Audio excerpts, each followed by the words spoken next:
الحمدللہ وکفا وسلام علی عبادہ الذین اصطفى اما بعد فاعوذ باللہ من الشیطان الرجیم بسم اللہ الرحمن الرحیم رب اشرح لی صدری ویسر لی امری واحلل عقدۃ من لسانی یفقہوا قولی واجعل لی وزیرا من اہلی اللہم فقہنا فی الدین رب زدنی علما اللہم انا نسألک علما نافعا رزقا طیبا وعملا متقبلا اللہم انفعنی بما علمتنی وعلمنی ما ینفعنی وزدنی علما آمین ثم آمین۔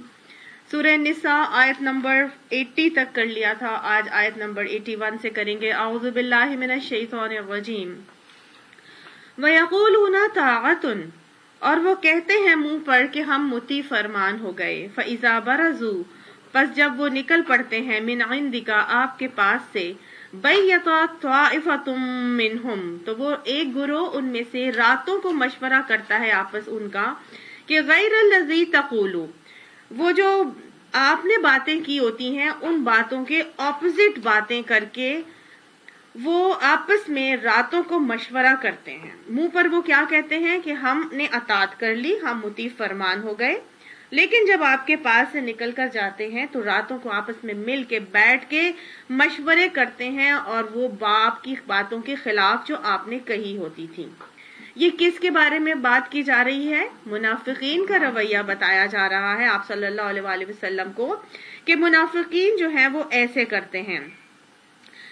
یہاں پہ بات سمجھنے کی ایک تو یہ ہے کہ منافق آپ صلی اللہ علیہ وآلہ وسلم کے پاس آتے تھے، آپ صلی اللہ علیہ وسلم کی محفل میں بیٹھتے تھے، آپ صلی اللہ علیہ وسلم کی مسجد میں آیا کرتے تھے، آ کے نماز پڑھتے تھے، درس وغیرہ اٹینڈ کرتے تھے، دین کی محفلوں میں آنا جانا کرتے تھے، لیکن جب یہاں سے نکل کے جاتے تھے آپ صلی اللہ علیہ وسلم کے پاس سے اٹھ کر تو پھر ان کا رویہ جو ہے وہ بالکل اپوزٹ ہو جاتا تھا۔ یعنی زبان پہ تو اطاعت کا اقرار ہوتا تھا لیکن بیک آف دیم کیا ہوتا تھا؟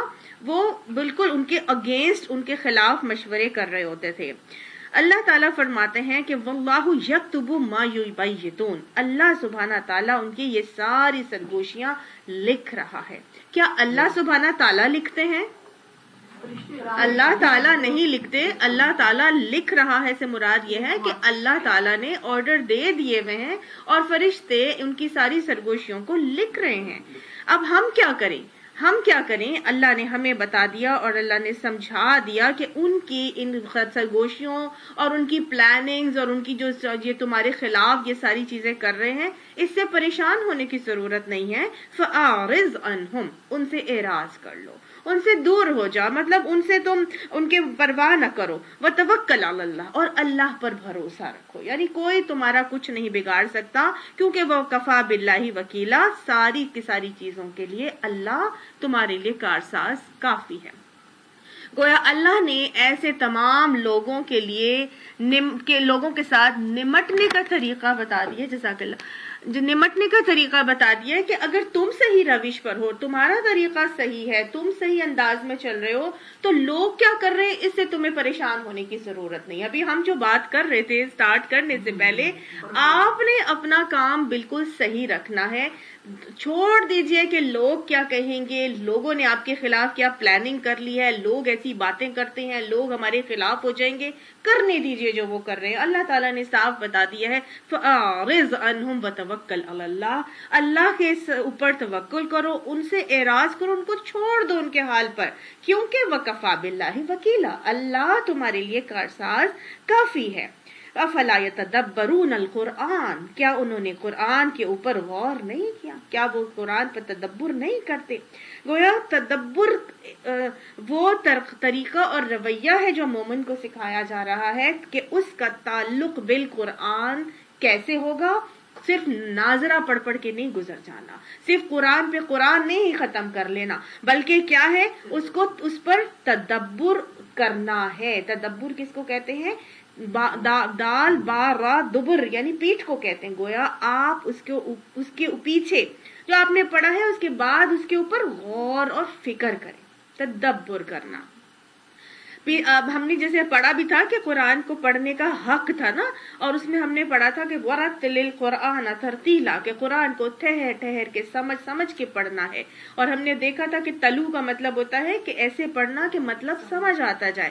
تو قرآن کو پڑھنے کا حق کیا تھا کہ اس کو آرام آرام سے ٹھہر کے سمجھ کے پڑھا جائے. لیکن یہاں اب اللہ تعالیٰ تعلق بالقرآن کا ایک اور طریقہ سکھا رہے ہیں کہ افلا یتدبرون القرآن، کیا انہوں نے قرآن پہ تدبر نہیں کیا، انہوں نے غور و فکر نہیں کیا. تو اللہ نے فرمایا کہ وَلَوْ كَانَ مِنْ عِنْدِ اللَّهِ عِنْدِ غَيْرِ اللَّهِ، اور اگر یہ ہوتا اللہ کے علاوہ کسی دوسرے کی طرف سے، یعنی قرآن کو پڑھ کے تو دیکھیں، قرآن کو پڑھتے تو ہے نہیں، قرآن میں دیکھیں تو صحیح پڑھ کر کہ اگر یہ اللہ کے علاوہ کسی اور کی طرف سے ہوتا. اندی غیر اللہ کا مطلب کہ اللہ کے علاوہ کسی اور کی طرف سے ہوتا، کسی عالم نے لکھا ہوتا، کسی مفتی نے لکھا ہوتا، یا کسی بڑی ہستی نے، کوئی مفکر اس کو لکھتا، کوئی فلاسفر لکھتا، کوئی رائٹر لکھتا، یعنی کوئی انسان اگر اس کو لکھتا، اللہ کے علاوہ کوئی بھی اس کو لکھتا، تو کیا ہوتا؟ لَوَجَدُوا فِيهِ اخْتِلَافًا كَثِيرًا، البتہ وہ ضرور پاتے اس کے اندر اختلاف بہت زیادہ. گویا اللہ کے علاوہ کوئی بھی اگر اس قسم کی کوئی کتاب لکھتا تو اس کتاب کے اندر ہی بہت سی اختلاف بیانی پائی جاتی، ایک نہیں کئی جگہ پہ. اسی لیے اللہ سبحانہ تعالیٰ نے اس قرآن کے لیے 5 مرتبہ چیلنج اٹھایا ہے کہ اگر اس کی ایک آیت بھی بنا کے لا سکتے ہو تو لے کر آ جاؤ. پہلے پورا قرآن، پھر 10 سورتیں، پھر ایک سورت، پھر ایک آیت کا اللہ تعالیٰ نے چیلنج دیا. اور آج تک 1450 سال ہونے والے ہیں، ابھی تک اس چیلنج پر کوئی بھی پورا نہیں اتر سکا. وَإِذَا جَاءَهُمْ أَمْرٌ مِّنَ الْأَمْنِ، اور جب آ گیا حکم، کوئی حکم، مطلب جب بھی کوئی حکم امن کا آ گیا، اول خوف یا خوف کا، یعنی کوئی حکم یا کوئی خبر ان کے پاس امن کے حوالے سے آ جائے یا خوف کی آ جاتی ہے، اذاعوا به، تو وہ اس کو کیا کرتے ہیں؟ پھیلا دیتے ہیں. رویہ منافقین کا ایک اور رویہ یہاں پر بتایا جا رہا ہے کہ جب بھی کوئی اطمینان بخش خبر آتی ہے، امن والی اچھی خبر یا بری خبر، خوف زدہ کرنے والی خبر آتی ہے، تو یہ کیا کرتے ہیں؟ اس کو لے کر اذاعوا به، پھیلا دیتے ہیں. تو یہ رویہ منافقین کا تھا کہ وہ کرتے تھے، جو بات ان کو سنتے تھے وہ فوراً بغیر تحقیق کے ادھر ادھر پھیلا دیتے تھے.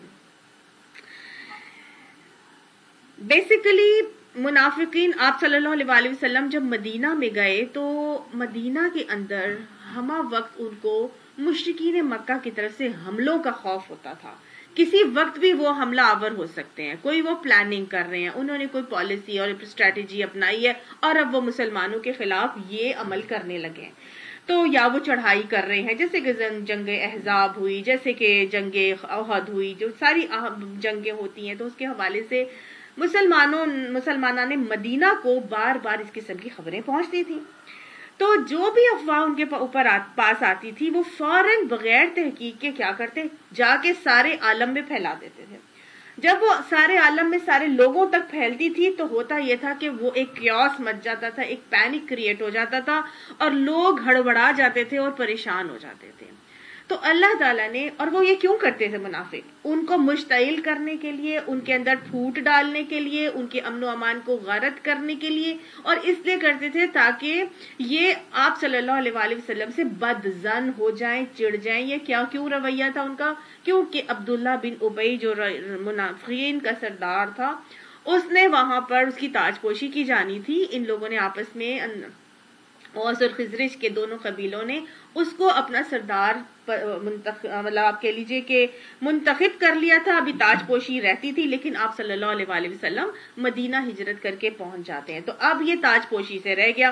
اب ہیڈ آف دا اسٹیٹ کون بن گئے؟ رسول اللہ صلی اللہ علیہ وسلم. تو اب یہ عبداللہ بن ابی سے رہا نہیں جاتا تھا کہ یہ میں حضور کے آنے کی وجہ سے میں رہ گیا. تو مختلف قسم کے حربے ٹیکٹکس یا آزماتا اور لوگوں کے اندر اشتعال ڈلانے کی کوشش کرتا تاکہ متنفر ہو کے سارے کے سارے لوگ رسول اللہ صلی اللہ علیہ وسلم سے چڑ جائیں اور متنفر ہو جائیں اور میری بادشاہت جو ہے وہ قائم ہو جائے.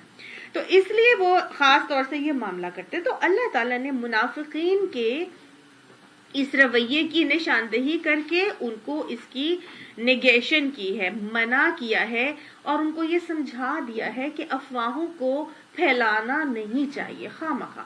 اب دیکھیں یہ ایک بچکانہ رویہ ہے، ایک جیسے بچے ہوتے ہیں نا، وہ کیا کرتے ہیں جب بھی کوئی گھر میں بات ہوتی ہے نا، تو جیسے ہی ابو گھر آتے ہیں وہ سارے کے ساری روداد ابو کو جا کے سب سے پہلے بچے یہی بتاتے ہیں، ابو ابو ابو یا بابا آج تو گھر میں یہ ہوا تھا، ہے نا۔ وہ بچے فوراً سے جا کے اپنی بابا کو سارے گھر میں ہوئی ہوئی روداد فوراً سے جا کے بتائیں گے۔ یہ ایک بچکانہ سوچ اور بچکانہ رویہ ہے، اللہ کو یہ رویہ پسند نہیں ہے۔ مومن ویسے بھی نہ کیا کرتا ہے، آپ کہہ لیجیے گند کے اوپر نظر بھی نہیں ڈالتا، اور بلکہ اگر گند اس کو کہیں نظر بھی آتا ہے نا، اس قسم کی کوئی افواہ یا کوئی پرابلمٹک چیز نظر بھی آتی ہے نا، تو وہ کنی کترا کے وہاں سے گزرتا ہے، ٹھیک ہے۔ کوئی کسی کا عیب دیکھتا ہے تو اس پہ عیب پر پردہ ڈالنے کی کوشش کرتا ہے، وہ اس کو اچھالتا نہیں ہے۔ اگلی بات اس کے اندر یہاں پہ یہ سمجھ لینی چاہیے کہ آپ صلی اللہ علیہ وآلہ وسلم نے یہ فرما دیا تھا کہ کسی شخص کے جھوٹا ہونے کے لیے یہ کافی ہے کہ وہ سنی سنائی بات کو بغیر تحقیق کے آگے بیان کرتے، ٹھیک ہے۔ تو کتنی ساری باتیں، ایک تو بچکانہ سوچ ہے، دوسرا یہ کہ کسی کی بھی کوئی آپ غلط چیز دیکھتے ہیں اور فوراً اس کی تشہیر کر دیں بجائے اس کے کہ اس کے اوپر پردہ ڈالیں۔ تیسری بات یہ کہ آپ تو اس کے حوالے سے جھوٹے بن گئے، آپ نے تو کوئی تحقیق بھی نہیں کی، بلکہ بغیر تحقیق کے سنی سنائی بات کو آگے بیان کر دی جائے، یہ جھوٹا ہونے کے لیے کافی ہے۔ تو یہ منافقانہ رویہ اللہ نے بتایا، اور آگے اللہ تعالیٰ نے اب طریقہ بتایا کہ ان کو کرنا کیا چاہیے تھا۔ وَلَوْ رَدُّوهُ إِلَى الرَّسُولِ، اور حالانکہ اگر یہ رسول کی طرف، وَإِلَى أُولِي الْأَمْرِ مِنْهُمْ، یا ان کے جو اولو الامر لوگ تھے، یعنی ذمہ دار اصحاب جو تھے، جن کے اوپر حکومت کی باغ دوڑ جن کے پاس تھی، یا کنسرنڈ اتھارٹی تھی، اس کی طرف ردوہ، اس کو پلٹا دیتے، اس بات کو جو انہوں نے خوفناک خبر سنی تھی یا اطمینان بخش خبر سنی تھی، بجائے اس کے کہ اس کی تشہیر کرتے اور لوگوں میں پھیلاتے، اس کو اگر وہ رسول اللہ صلی اللہ علیہ وسلم کی طرف یا کوئی ذمہ دار اصحاب کی طرف پہنچاتے، لعلمہ الذین، تو وہ تاکہ وہ ایسے لوگوں کے علم میں آ جائے، یستنبطونہ منہم، تو وہ اس کی اچھی طرح چھان بین کرتے۔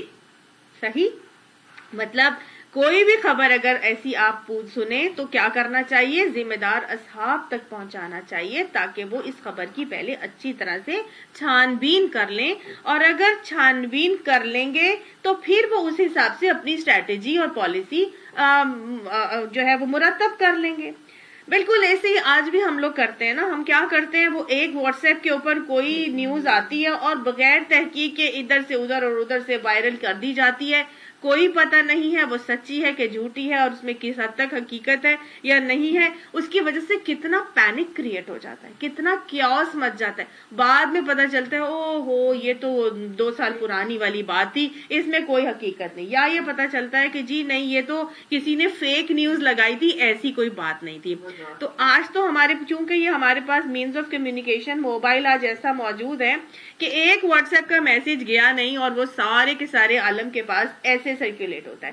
تو یہ بیسیکلی جھوٹا ہونے کے لیے یہ بات کافی ہے کسی شخص کے جھوٹا ہونے کے لیے کہ وہ سنی سنائی بات کو بغیر تحقیق کے آگے بیان کر دے۔ تو بہت اپنا محاسبہ کرنے کی بھی ضرورت ہے کہ منافقانہ روش ہے کہ آپ بغیر تحقیق کے ایک بات کو آگے پھیلا دیتے ہیں اور ساری عالم میں کیوس مچا دیتے ہیں اور مشکلات کریٹ کر دیتے ہیں۔ ہاں، اگر آپ کے پاس کوئی ایسی کسی بھی سورس سے کوئی ایسی بات آئی ہے، آپ کو کیا چاہیے، اس کو کنسرنڈ اتھارٹیز کے پاس پہنچائیں اور کہیں کہ یہ بات ایسے ہوئی ہے، مجھے یہ میسج آیا ہے، کیا یہ بات اسی طرح ہے، آپ ذرا کنفرم تو کریں۔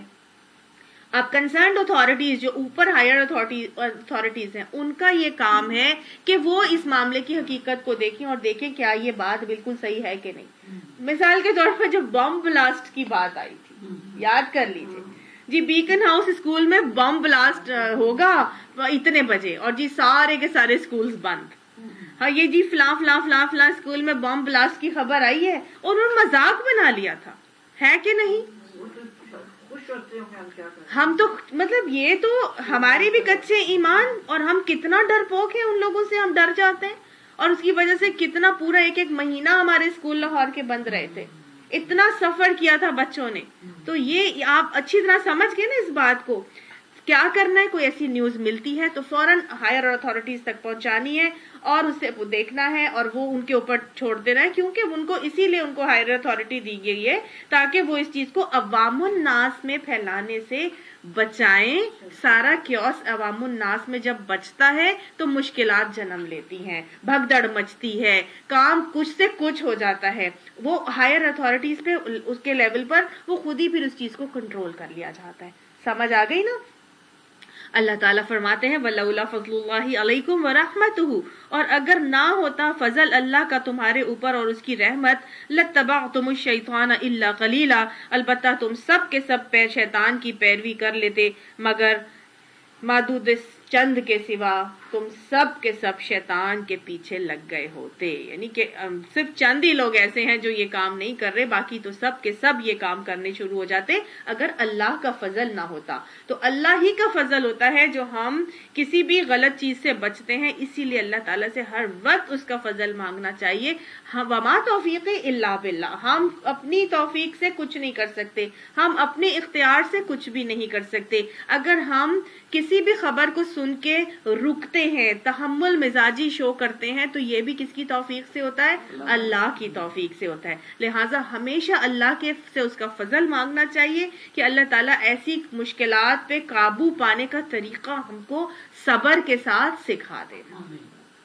فقاتل فی سبیل اللہ, پس اللہ کی راہ میں قتال کرو. لا تکلف الا نفسک, نہیں وہ مکلف کرتا تمہیں کسی نفس کو سوائے اس کی جان کے. یعنی کہ تم اپنی جان کے علاوہ, اپنی ذات کے علاوہ کسی اور کے لیے ذمہ دار نہیں.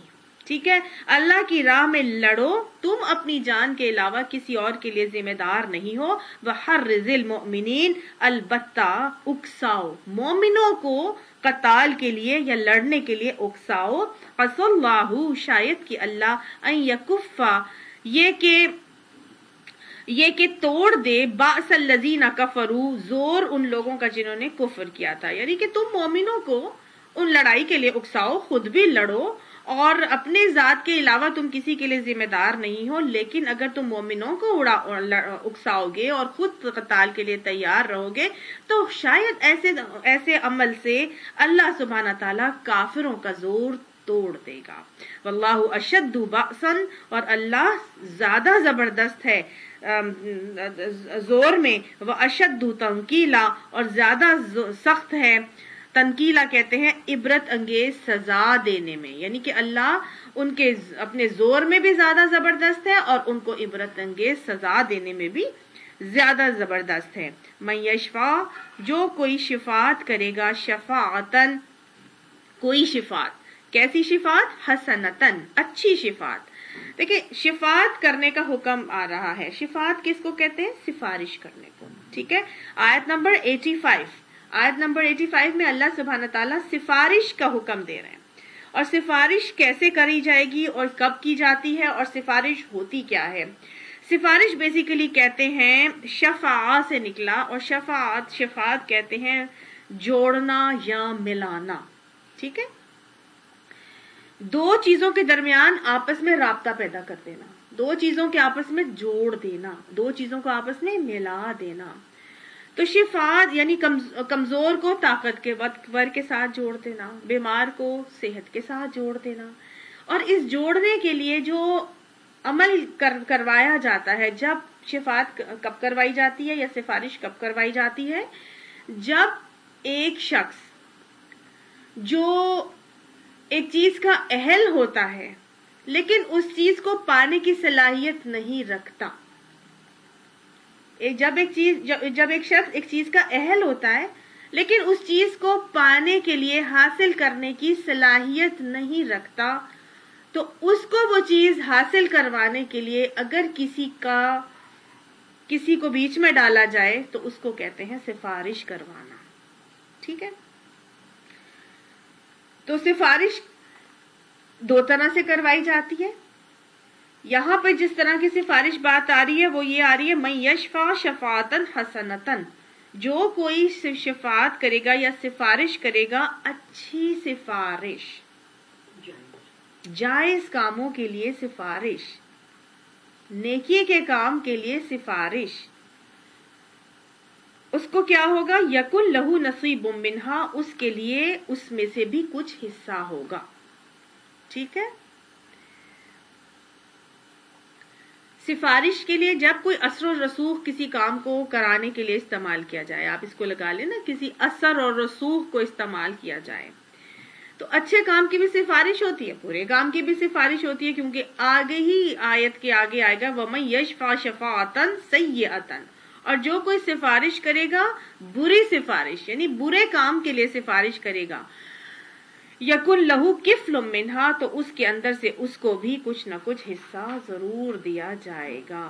تو بات یہ ہے کہ سفارش دونوں طرح کی ہے، اچھے کے کام کے لیے بھی، بری کام کے لیے بھی سفارش ہے. قرآن کی آیت سے پتہ چل رہا ہے کہ نیکی کے کام کی سفارش کرنے والے کو بھی وہی اجر ملے گا جو اس شخص کو ملے گا. مثال کے طور پر آپ صلی اللہ علیہ وآلہ وسلم کے پاس جب کوئی کسی کام کی مدد کے لیے آتا تو آپ صلی اللہ علیہ وآلہ وسلم فرماتے تھے اپنے صحابہ کرام کو کہ اٹھو اور اس کی سفارش کرو، اٹھو اور اس کی سفارش کرو، میں نے تو جو دینا ہے اس کو وہ دینا ہی ہے، تم اس کی سفارش کر کے اپنا اجر کما لو. سمجھ آ گئی؟ اب آپ دیکھیے، ایک شخص ہے، وہ مریض ہے، ہیپاٹائٹس کا مرض ہے اس کو. اب وہ بھی بیچارہ غریب بھی ہے، ہیپاٹائٹس کے علاج کے اس کے پاس پیسے نہیں ہیں. ہمیں پتا ہے، مجھے پتا ہے کہ میں یہ ہیپاٹائٹس کا مریض ہے، اس کے پاس پیسے نہیں ہیں. اب اس شخص کا علاج میں نہیں کرا سکتی کیونکہ وہ علاج بہت مہنگا ہے. ٹھیک ہے، اب میں علاج تو نہیں کرا سکتی، لیکن مجھے پتا ہے کہ یہ جو ہے نا، ان کے پاس اتنا پیسہ ہے اور یہ غریب مریض کا علاج کرنے کے لیے تیار ہیں، اور انہوں نے مجھے کہا بھی تھا کوئی تمہارے پاس کوئی ایسا پیشنٹ آئے تو مجھے بتانا، میں اس کا علاج کروں گی. ٹھیک ہے نا، یا میں اس کو اتنے پیسے دوں گی تاکہ وہ اپنا علاج کرا لے. اب اس بندی کو جو میرے پاس آئی ہے، ہیپاٹائٹس کی پیشنٹ، اس کو نہیں پتا، یہ تو میرے پاس آئی ہے، مجھے اس کا پتا ہے. میں اگر اس بندی کو ان کے ساتھ جوڑ دوں گی اور میں کہوں گی کہ یہ مریض ہے، آپ اس کا علاج کرا دیں، کریں گے علاج یہ، لیکن اجر کس کو ملے گا؟ مجھے بھی ملے گا. سمجھ آ گئی؟ نیکی کا کام کرنے والے کو تو جو اجر ملے گا، لیکن جس نے سفارش کی ہوگی اس کو بھی وہ اجر مل جائے گا. سمجھ آ گئی؟ اسی طرح سے کسی کا بچہ ہے، بہت قابل ہے، وہ کسی ادارے میں نوکری چاہتا ہے، اور وہاں پہ ہمیں پتا ہے کہ سفارش کے بغیر وہ لوگ نوکری نہیں دیتے، تو اگر وہاں پہ ہمیں پتا ہے کہ یہ اہل ہے، یہ بچہ اس چیز کا اہل ہے، اور ہم اس کو اس ادارے میں نوکری دلوانے کے لیے اپنا اثر رسوخ استعمال کر دیں گے تو اس کی بھی اجازت ہے. ٹھیک ہے. اگر ہمیں پتا ہے کہ یہ بچہ اہل نہیں ہے، لیکن میں اس بندے کو کہوں کہ جی آپ نے یہاں پر اس کو اپنا جاب دینی ہے، تو اہل بچوں کو ہٹا کے اس نا اہل کو اوپر ڈلواؤں گی تو پھر میں گناہ گار ہو جاؤں گی. لیکن اگر میں اس اہل بچے کو اس کی جو جائز پوزیشن اور عہدہ مرتبہ دلوا دوں گی تو اس کو جو ملے گا وہ تو ملے گا ہی ملے گا، لیکن اس کو اس سفارش کرنے کے حوالے سے مجھے بھی اجر مل جائے گا. ٹھیک ہے. تو یہ چیز سکھائی جا رہی ہے کہ اس کے اندر اس کو بھی حصہ ملے گا جو نیکی کے کام کرنے والا ہوگا. آپ صلی اللہ علیہ وآلہ وسلم نے فرمایا تھا کہ خیر کی بات کی سفارش کرنے والا ایسا ہے جیسا کہ اس کو کرنے والا، خیر کی بات کی سفارش کرنے والا بھی ایسا ہے کہ جیسا کہ اس کو کرنے والا. مثال کے طور پر اگر ہم کسی سے پیسے مانگنے کے لیے جاتے ہیں کہ میں نے فلاں کام کے لیے فلاں نیک کام کرنا ہے، اور اس کے اندر آپ لوگ جو ہیں اگر پولن کرنا چاہتے ہیں تو آپ اس میں اپنا حصہ ڈال کے پولن کر لیں. تو نیکی کا کوئی میں کام کرنے لگی ہوں اور میں سب سے اس کی سفارش کر کے کلیکٹ کرنا چاہ رہی ہوں منی، تو کیا ہوگا؟ خیر کا کام کی سفارش کرنے والا بھی ایسا ہے جیسا کہ وہ خیر کا کام کرنے والا. خیر کا کام میں نہیں کر رہی, کنواں میں نہیں کھود رہی, لیکن کوئی کھود رہا ہے, اور میں آپ لوگوں سے کہہ رہی ہوں کہ آپ لوگ بھی اس میں پول ان کر کے حصہ ڈال دیں, اور اس میں تو کیا ہے وہ کنواں کھودنے کا اجر آپ کو تو وہ جو مل رہا ہے, مجھے بھی اس کا پورا اجر مل جائے گا. آگے بات سمجھ. اس لیے کبھی بھی سفارش کرنے میں جھجکا نہ کریں. سمجھ آئی؟ یہ مت سوچا کریں کہ وہ کیا کہے گی کہ تو یہ تو ہر وقت ہی مانگنے آ جاتی ہے. مانگنے کے لیے سے ڈر کے جھجکا مت کریں اور چھوڑا مت کریں. اللہ سے اجر کے لیے سودے کیا کریں کہ ہم تو اللہ سے اجر کر چاہ رہے ہیں نا, تو اللہ تعالیٰ سے اجر کمانے کے لیے ہمیشہ جو ہے وہ سفارش کرنے کا معاملہ کرنا چاہیے. اچھا جی, اگر برے کام کی سفارش ہوگی تو اللہ تعالیٰ نے فرمایا یکن لہو کفل منہا, اس کے لیے کیا ہوگا, اس میں سے کفل ہوگا. کفل کہتے ہیں کہ جیسے کہ آپ نے اگر کوئی بری کام کے لیے بات کی تو آپ آگے سے کہیں کہ مجھے کیا پتا, میں نے تو صرف ایک بات ہی کہی تھی, اب نہیں, اگر آپ مطلب کسی کی غلط بات کرتے ہیں کہ آپ کہتے ہیں کہ یار میں کہہ دیتا ہوں, گناہ تو اس کو ہوگا جس نے کرنا ہے, میں نے تو صرف بتانا ہے, وہ کرنے والا ہے وہ کر لے گا تو ٹھیک ہے. جیسے مثال کے طور پر ہم مارگیج پہ چیزیں لے لیں یا ہم جی لیز پر کروا لیں, تو میں تو صرف بتا رہی ہوں, کرنے والے تو خود ہی کریں گے. سمجھ آئی؟ سود پہ جو بھی اپنا مال لے رہا ہے بینک سے کر رہا ہے, تو میں اگر اس کی سفارش کر رہی ہوں اور میں بینک میں کام کرتی ہوں اور میں جا کے لوگوں کو بتا رہی ہوں کہ جی آپ یہ والی اسکیم لے لیں, ہماری یہ اسکیم آئی ہے, ہماری یہ اسکیم آئی ہے, میں خود تو نہیں کر رہی یہ عمل, لیکن میں لوگوں کو تو کر رہی ہوں. اب آگے سے میں بعد میں یہ کہہ دوں کہ بھائی ہاں پروموٹ کر رہے ہیں, میں بعد میں کہہ دوں میں نے تو بھائی سے بات ہی نکالی تھی, کام تو انہوں نے کیا تھا. نہیں, اللہ نے کہا جو بات منہ سے نکالے گا اس کو, ہاں جی, جب اچھائی آپ کو مل رہی ہے تو پھر برائی کے لیے بھی ایسا ہی ہے کہ منہ سے بات نکال کے آپ چھوڑ نہیں سکتے کہ جی میں نے تو صرف بات نکالی تھی, کام تو انہوں نے کیا تھا, یہ تو اس کا وبال تو انہی پر ہونا چاہیے, میں کہاں پہ, ویئر ڈو آئی اسٹینڈ, میرا اس میں کوئی عمل دخل نہیں ہے. ایسی بات نہیں ہے. اللہ نے فرمایا وَكَانَ اللَّهُ عَلَىٰ كُلِّ شَيْءٍ مُقِيتًا, اور اللہ ہر چیز کے اوپر مقیت ہے. قاف واو تا, قادر ہے, نگران ہے, حاضر ہے اللہ سبحانہ تعالیٰ. اس مقیتہ کا بہت سارے ورڈز آتے ہیں مطلب میں کہ وہ تمہارے ہر عمل کے اوپر حاضر بھی ہے, ہر عمل پہ نگران بھی ہے, دیکھ رہا ہے تمہیں, ہر عمل کے اوپر تمہارے لیے تم رازق بھی ہے. تم آگے سے کہتے ہو کہ بھئی رازق تو اللہ تعالیٰ ہے نا, تم سمجھتے ہو کہ تمہارے یہ عمل کرنے سے یا منہ سے بات نکالنے سے رزق وہاں پر پہنچا, نہیں, اللہ رازق ہے, وہی سارا معاملہ کرتا ہے, اور وہی, تم کسی کے رازق نہیں ہو. اگر تم کسی کا نیکی کے کام کی سفارش کرتے ہو اور تم کہتے ہو کہ جی میری وجہ سے اس کو یہ جاب ملی تھی, تو اللہ نے فرما دیا رازق اللہ ہے. آگے سے کبھی بھی یہ باز لوگ کہتے ہیں نا کہ یہ کیا تھا اور کیا نہیں ہوا, میرے گھر میں رہا, میرے گھر میں پلا بڑا, اور پھر میں نے اس کو اچھی پوسٹ پہ لگایا, تو اللہ نے فرمایا مطلب سفارش کر کے آپ نے اس کے لیے سبب تو بن گئے, لیکن آگے سے جتا نہیں سکتے کیونکہ اللہ نے فرما دیا رازق اللہ ہے, نگران اللہ ہے, قادر اللہ ہے, تو ہر عمل پہ حاضری وہ دے رہا ہے, لہٰذا آپ کسی چیز کے جو ہے نا وہ اجارہ دار نہیں بن سکتے.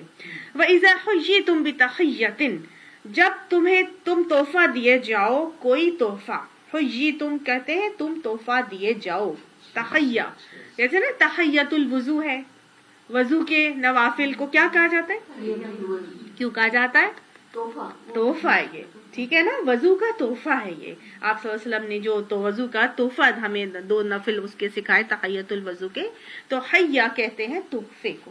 تو یہاں آیت میں بتایا جا رہا ہے وَإِذَا حُيِّيتُم, جب تم تحفہ دیے جاؤ بِتَحِيَّةٍ, ساتھ کسی تحفے کے, یعنی کوئی تحفہ تمہیں دیا جائے, فَحَيُّوا, بس تم لوٹاؤ اس تحفے کو, بِأَحْسَنَ مِنْهَا, ساتھ اچھا اس سے, اور ردوها, یا ویسا ہی پلٹا دو. ان اللہ کان علی کل شیء حسیبا, بے شک اللہ ہر چیز پر کا حساب لینے والا ہے.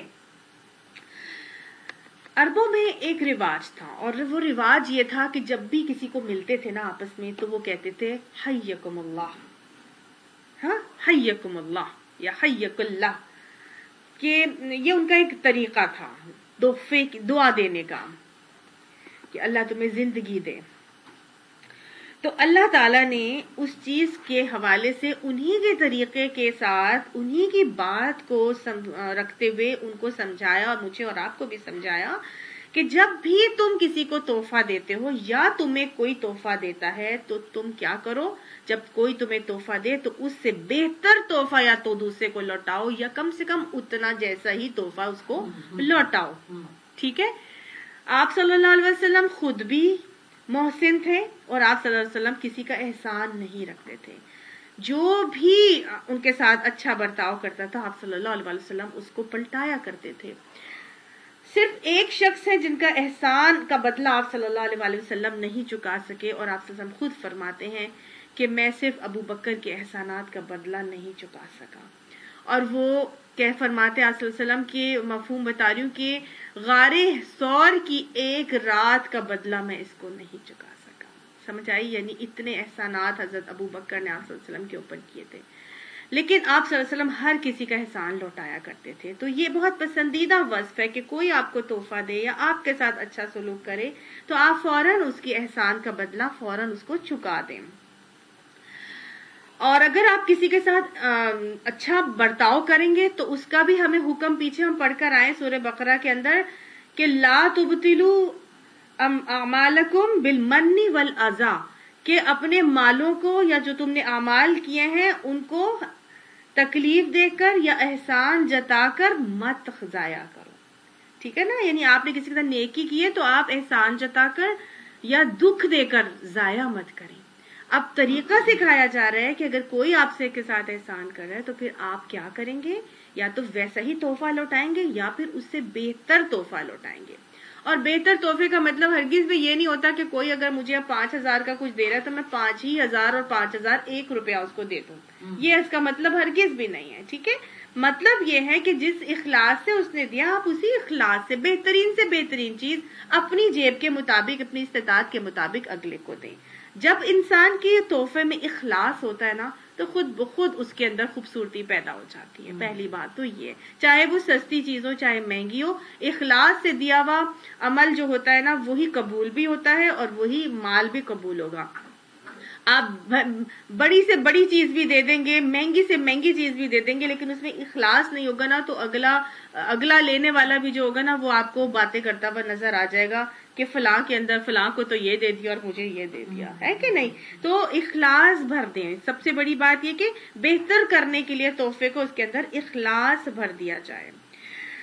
اب یہاں پہ جو اللہ تعالیٰ نے فرمایا کہ تم تحفہ دیے جاؤ تو تم اس کو بہتر سے بہتر تحفہ دیا کرو. تو تحفے کیا چیزیں ہیں؟ تحفہ وہ چیز ہے جس کے لیے آپ صلی اللہ علیہ وآلہ وسلم نے حکم دیا تحابو و تحادو، کہ تحفے دیا کرو. تحفے دینے سے آپس میں محبت بڑھتی ہے. تو گویا تحفہ وہ چیز ہے جو انسان کے درمیان میں محبت کو پھیلانے کا، محبت کو لانے کا، اور آپ نے آگے سے یہ بھی فرمایا تھا اس سے غل جاتا رہتا ہے، کینہ جاتا رہتا ہے. تو کینے کو دور کرنے کا اور محبت کو پھیلانے کا طریقہ جو ہے وہ تحفے دینا ہے. اب تحفے دینے کے حوالے سے جو عرب کرتے تھے وہ کیا کرتے تھے؟ دعا دیتے تھے ایک دوسرے سے جب ملتے تھے. ہم جب ایک دوسرے سے ملتے ہیں تو ہم کیا کرتے ہیں؟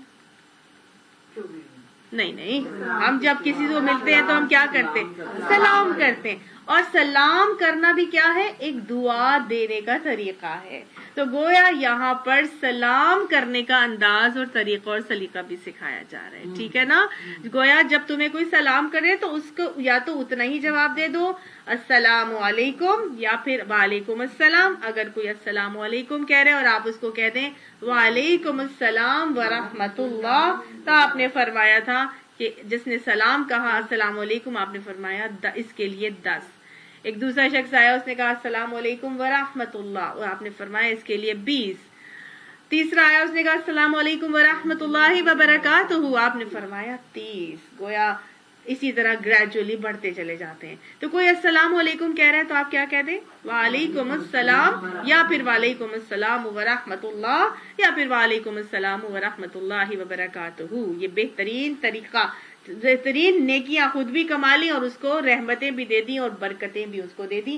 تو یہ کیا ہے؟ بہتر طریقہ لوٹانے کا سلام کے حوالے سے یہاں بتائی جا رہی ہے. اور بہترین تحفہ جو مومن کو دیتا ہے وہ کیا ہوتا ہے؟ دعا کا تحفہ. کیونکہ وہ دعا انسان کی اپنے لیے اتنی قبول نہیں ہوتی جتنی اپنے مومن بھائی کے لیے کی گئی دعا قبول ہوتی ہے. تو دعا میں بہترین دعا اس کو سلامتی میں دے دینا ہے. تو جب سلام کرنا ہے تو پھر اس کی روح کو محسوس کر کے سلام کرنا ہے کسی کو کہ تم میرے طرف سے امن اور سلامتی میں ہو، میں تمہیں بالکل بھی ہرٹ نہیں کروں گی، تمہاری جان مال عزت آبرو میری طرف سے امن اور سلامتی میں ہے. تو ہم جب بھی کسی سے سلام کیا جائے تو ہمیشہ اس کی روح کو مد نظر رکھ کے سلام کیا جائے. یہی سلام کی روح ہے. آج ہمارے اندر سے وہ یہ نا کہ رہ گئی رسم ازاں روح بلالی نہ رہی.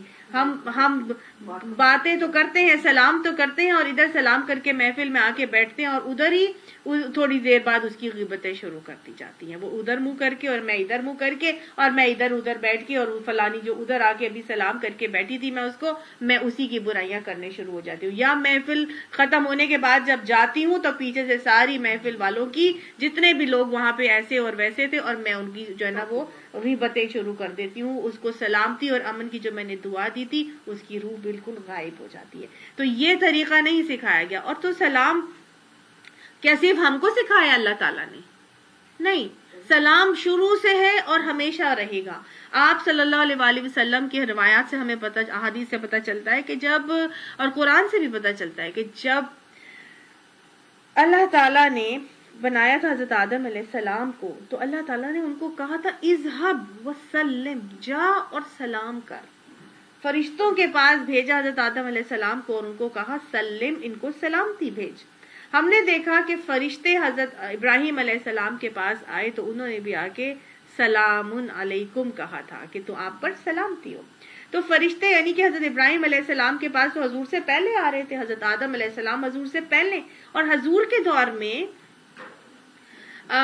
جب حضرت ابو ذر غفاری نے اسلام قبول کیا ہے، پہلے یہ لوگ سلام کیا کرتے تھے، لیکن جب حضور کے دور میں حضرت ابو ذر غفاری آپ صلی اللہ علیہ وآلہ وسلم کے پاس آئے، آپ کو دیکھنے کے لیے، آپ کے پاس بیٹھنے کے لیے، آپ کے بارے میں جاننے کے لیے وہ آئے، تو جیسے ہی وہ دار ارقم میں انٹر ہوئے حضور صلی اللہ علیہ وآلہ وسلم کے سامنے آتے ہیں تو آگے سے کیا فرماتے ہیں؟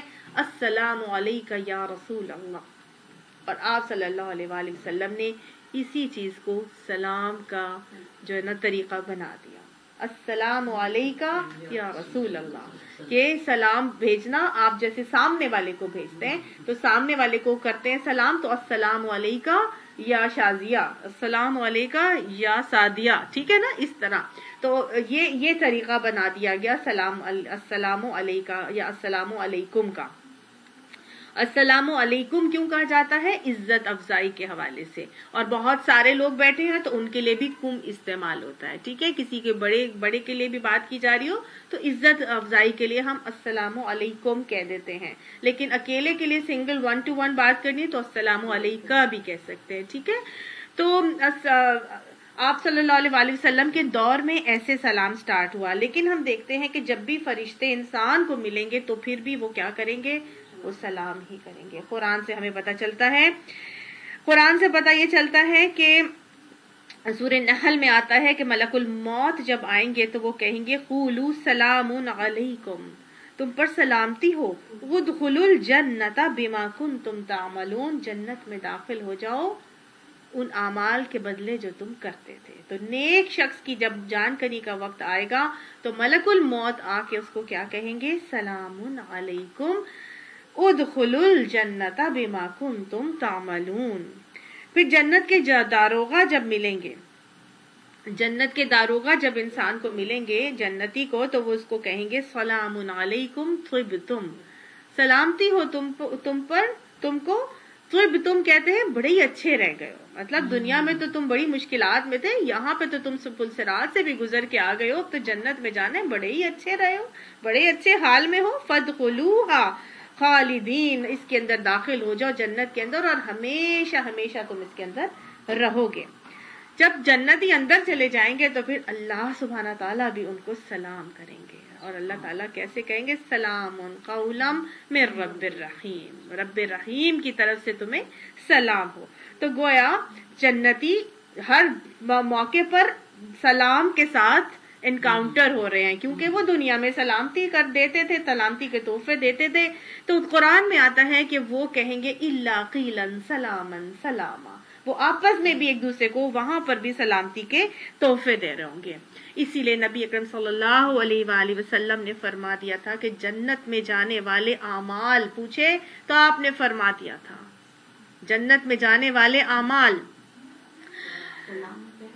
سلام کو رواج دو، بھوکوں کو کھلاؤ، رشتوں کو ملاؤ، سلام کو پھیلاؤ، اور نماز اس وقت پڑھو جب لوگ سو رہے ہوں تو تم سلامتی کے ساتھ جنت میں داخل ہو جاؤ. جنت میں جانے والے 4 اعمال میں سے ایک عمل کیا ہے؟ سلام کو پھیلاؤ، سلام کو پھیلاؤ. آج ہمارے معاشرے سے سلام ہی اٹھتا جا رہا ہے. آپ صلی اللہ علیہ وسلم نے فرمایا تھا سلام کو پھیلاؤ، سلام کرو چاہے جانو چاہے نہ جانو، چاہے پہچانو چاہے نہ پہچانو، سلام کو پھیلاؤ، سلام کو رواج دو. آج ہیلو ہائے ہیلو ہائے، اور چھوٹے بچے جو بہت زیادہ انڈین موویز کی طرف انکلائنڈ ہے وہ تو نمستے آج ہے کہ نہیں. اور آج ہیلو ہائے سے آگے سلام تو ہے ہی نہیں. ہم جب اسکول میں پڑھتے تھے تو ہم جب ٹیچر آتی تھی تو ہم کھڑے ہوتے تھے اور ہم السلام علیکم کہتے تھے. اور آج اسکولوں میں کیا کہا جاتا ہے؟ Good morning teacher.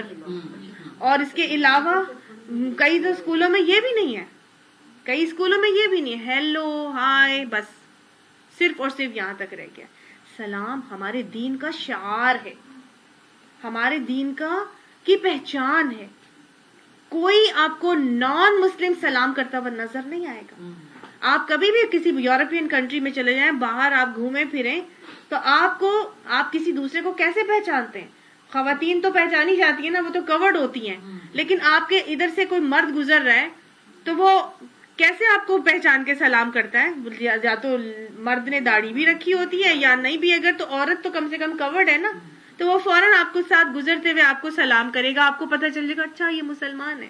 اور یقین مانے اتنا اچھا لگتا ہے جب آپ باہر کنٹریز میں کہیں پر بھی ہوں اور کوئی آپ کو مسلم سلام کر کے جاتا ہے نا، تو آپ کو ایک بہت آنر فیل ہوتا ہے کہ یہ ہمارے دین کا شعار ہے. اور جب کوئی ایسی کوئی کورڈ عورت بیٹھی ہوگی اور آپ وہاں سے گزرے اور آپ ایک دوسرے کو سلام کرتے ہیں، چاہے جانو چاہے نہ جانو. آج ہمارے وہاں تو یہ چیز ہم لوگ اپلائی بھی کر لیتے ہیں، لیکن اپنے ملک میں رہتے ہوئے پارک چلے جائیں، آپ واک کر رہے ہوں گے، کوئی کسی کو سلام نہیں کرتا. چاہے روز بھی آتے ہوں لیکن آپ کسی بھی ایسی جگہ پہ چلے جائیں جہاں پہ آپ کے انکاؤنٹر ہوتا ہے بہت سارے خواتین کے ساتھ، لیکن کوئی آپ کو سلام نہیں کرتا. اب سلام کریں تو پریشان ہونے لگتے ہیں کہ یہ مجھے کچھ اور تو نہیں سمجھ رہی، کو پہچان کے کچھ اور تو نہیں سمجھ رہی مجھے، میں تو اس کی جان پہچان والی نہیں ہوں، یہ مجھے کچھ اور ہی اپنی کوئی پتہ نہیں کیا سمجھ رہی ہے. اللہ کا شکر ہے جن کے پاس دین کا علم ہے وہ کرتے ہیں، کیونکہ نبی نے فرمایا ہے سلام کرو چاہے جانو یا نہ جانو. نبی نے جنت میں جانے والے اعمال بتا دیے ہیں، تو لہٰذا یہ تو اتنا آسان کام ہے. ایون یہ کہ یہ تک حکم دیا ہے آپ صلی اللہ علیہ وآلہ وسلم نے کہ جب گھر میں داخل ہو تو پھر بھی گھر پہ گھر والوں کو سلامتی بھیجو. سورہ نور ہم پڑھیں گے، استیزان کا حکم ہے، حتی تسلموا الی اہلیہا، کہ تم اپنے گھر والوں کے اوپر سلام بھیجو. جناب میں تو گئی ہوئی تھی، گھر بند کر کے لاک کر کے گئی تھی، دیر از نو ون ایٹ ہوم. اب میں نے گیٹ کھولا اور میں اندر آئی ہوں تو میں کیوں سلام کروں جی؟ گھر میں تو کوئی ہے ہی نہیں. پھر بھی حکم ہے کیونکہ گھر میں جنات رہتے ہیں. سمجھ میں آئیے نا؟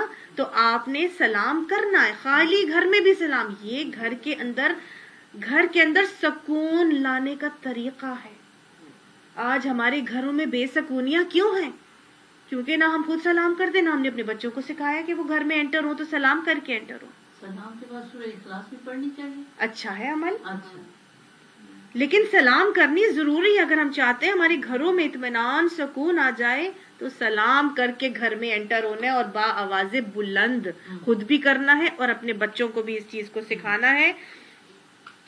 اب یہ تو میں نے آپ کو بتایا کہ ہماری شریعت میں نہیں، ساری شریعتوں میں ایسا ہی طریقہ سکھایا گیا ہے. آپ صلی اللہ علیہ وآلہ وسلم نے فرمایا کہ مسلمان پر 5 حقوق ہیں. ایک تو یہ کہ وہ ملاقات کے وقت سلام کرے، اور سلام کوئی کرے تو اس کو جواب دے. دوسرا حق مریض کی عیادت کرے. تیسرا حق اس کی دعوت کو قبول کرے اپنے بھائی کی. چوتھا حق چھینک کا جواب دے.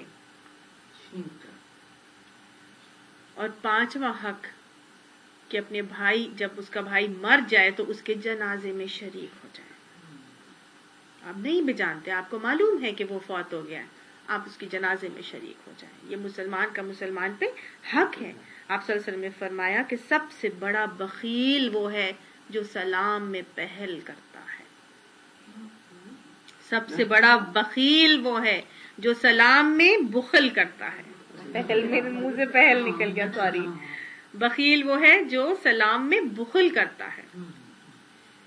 آج ہم اپنے سے اونچے والوں کو تو سلام کرتے ہیں، لیکن اپنے سے نیچے والوں کو سلام نہیں کرتے، ہے کہ نہیں؟ میں بیٹھی ہوں، میری میڈ آئی ہے تو وہ آ کے مجھے سلام کرے، میں کیوں کروں؟ ہے نا، بخیل ہے یہ. آپ خود اس سے کر کے کیا ہو جائیں گے؟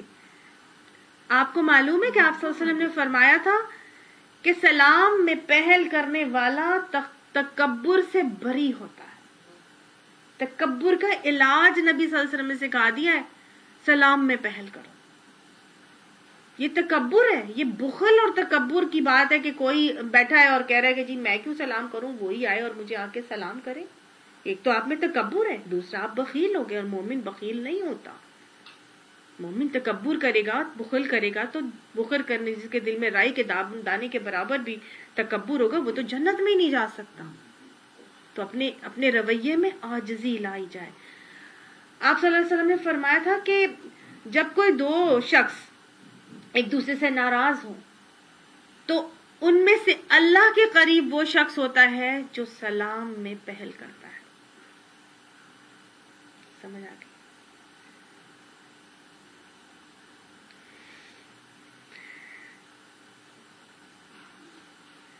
اور آپ نے طریقہ اگلا یہ سکھایا کہ جب بھی کسی مسلمان بھائی سے کسی کی ملاقات ہو تو اس کو چاہیے کہ وہ سلام کرے. اگر اس کے بعد کوئی دیوار یا درخت یا پتھر ان کے درمیان حائل ہو جائے اور وہ کچھ دیر کے بعد ملے تو وہ پھر سلام کرے.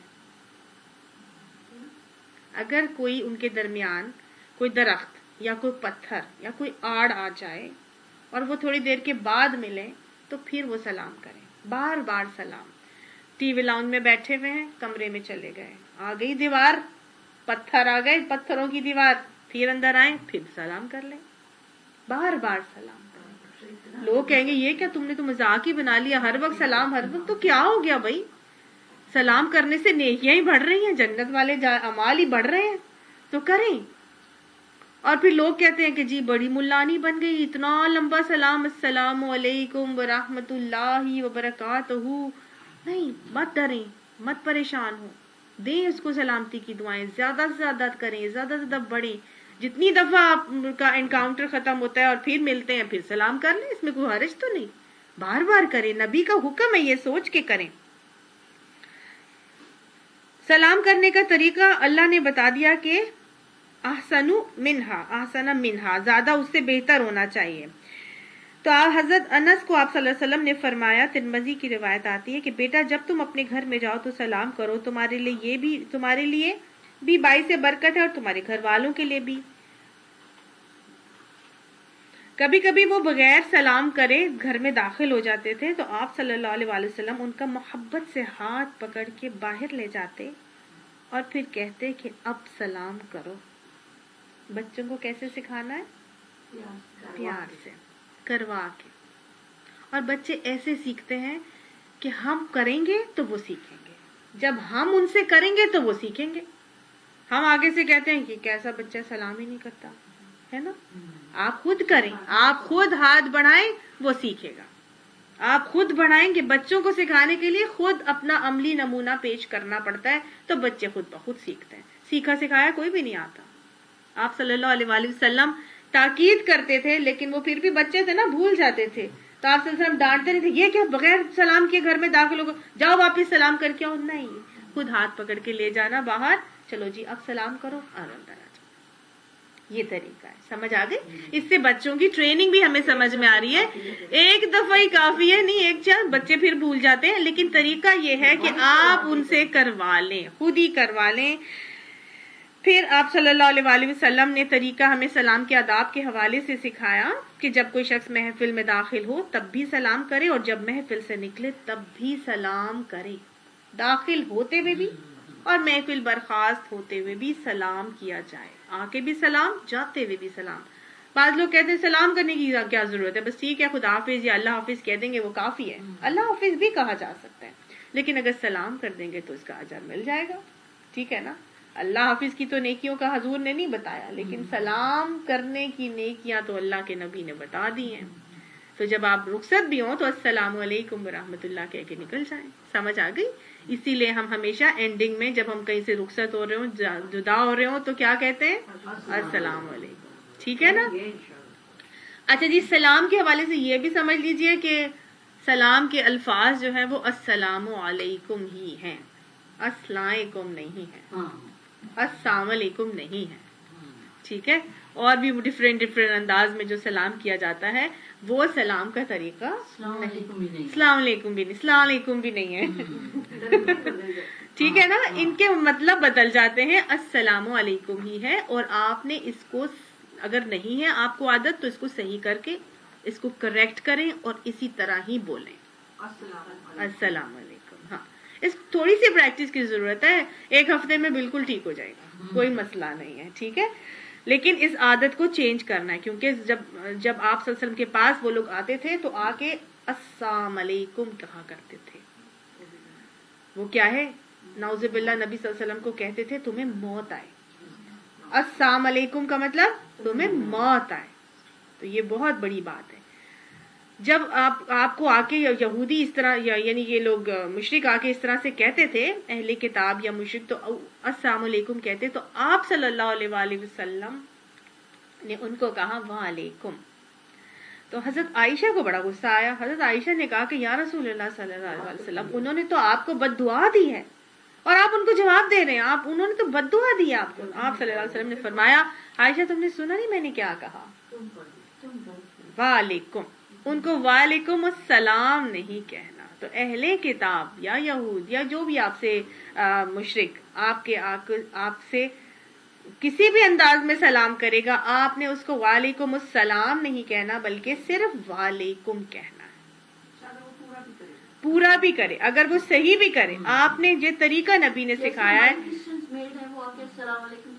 کہتی ہے نا, تو بس آپ نے ان کو وعلیکم کہنا ہے. ٹھیک ہے. جو ان کی نیت وہ ان پر, اگر اچھی نیت ہے تو اچھی نیت ان پر, اگر بری نیت ہے تو السلام نہیں کہنا. سمجھ گئے؟ صرف وعلیکم کہنا ہے. اب تو آپ ترجمہ پڑھ رہے ہیں, آپ کو پتا ہے ترجمے میں وعلیکم کا کیا مطلب ہے, تم پر بھی. اچھا, اگر ایک محفل میں بیٹھے ہوئے ہیں تو لوگ آتے ہیں اور آ کے زور سے ایک شخص سلام کرتا ہے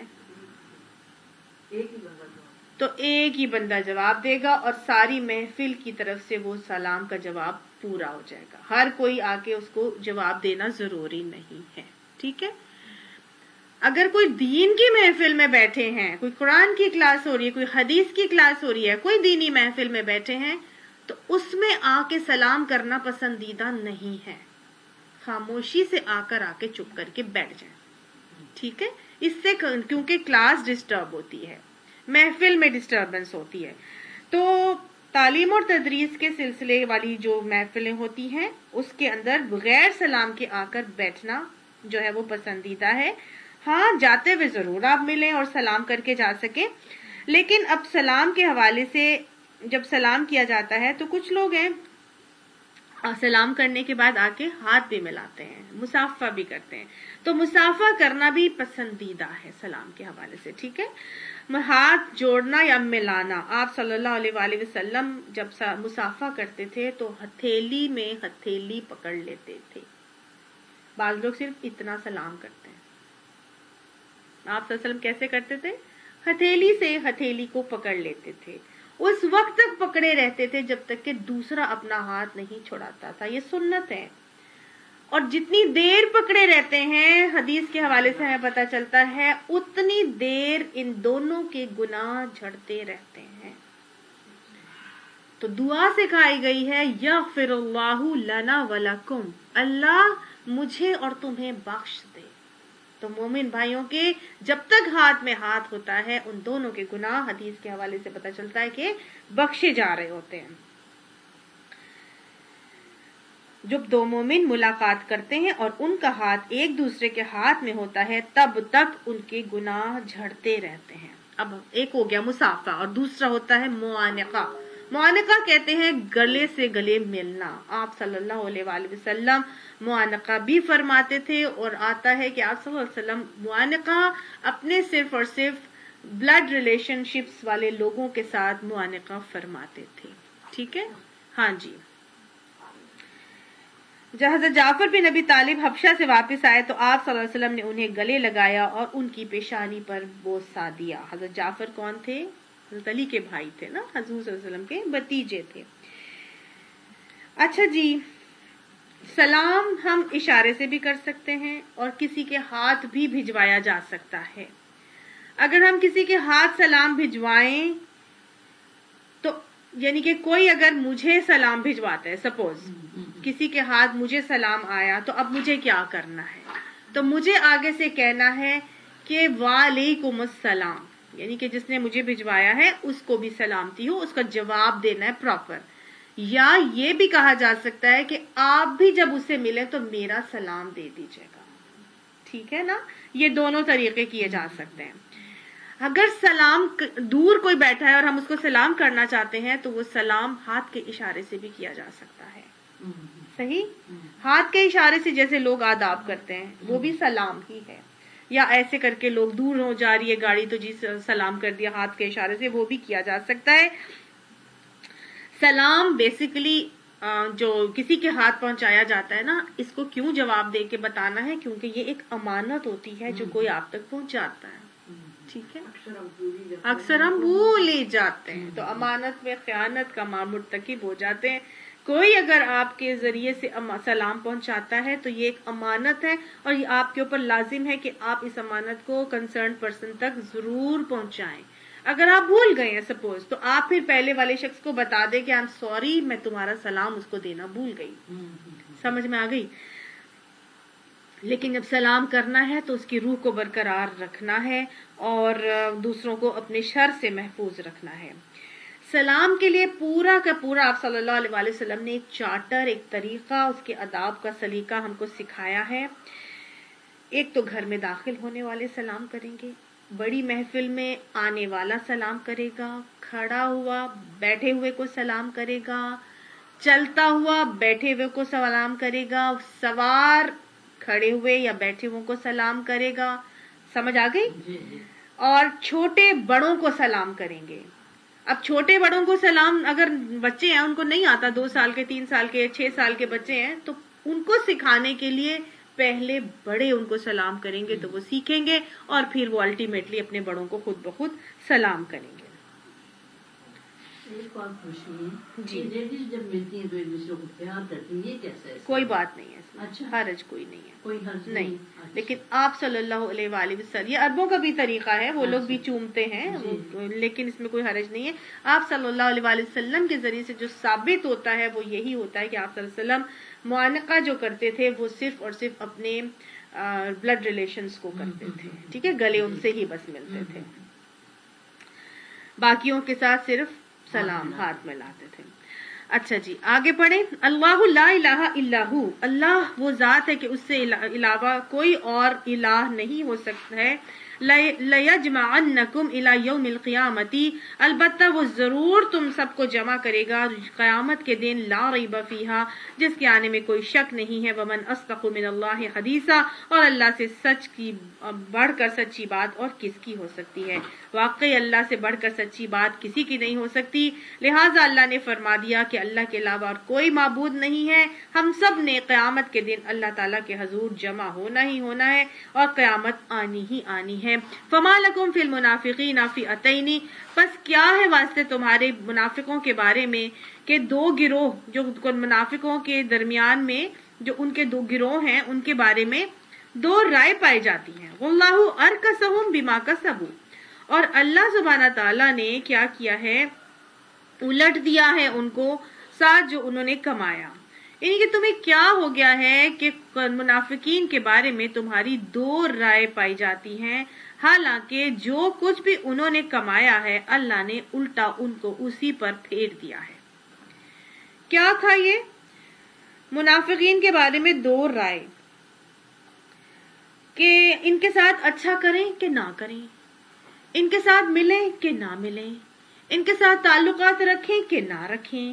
سورہ نساء ہم پڑھ رہے ہیں 4 سے 5 ہجری ہے، ٹھیک ہے، مدینہ کا دور ہے۔ اب کافی سارے مسلمان ایسے ہیں جو مکہ میں رہتے ہیں اور مدینہ کے اندر بھی منافق ہیں، اور مکہ کے اندر بھی رہنے والے وہ لوگ ہیں جو مکہ کو چھوڑ کر ہجرت کر کے مدینہ میں نہیں آئے ہیں۔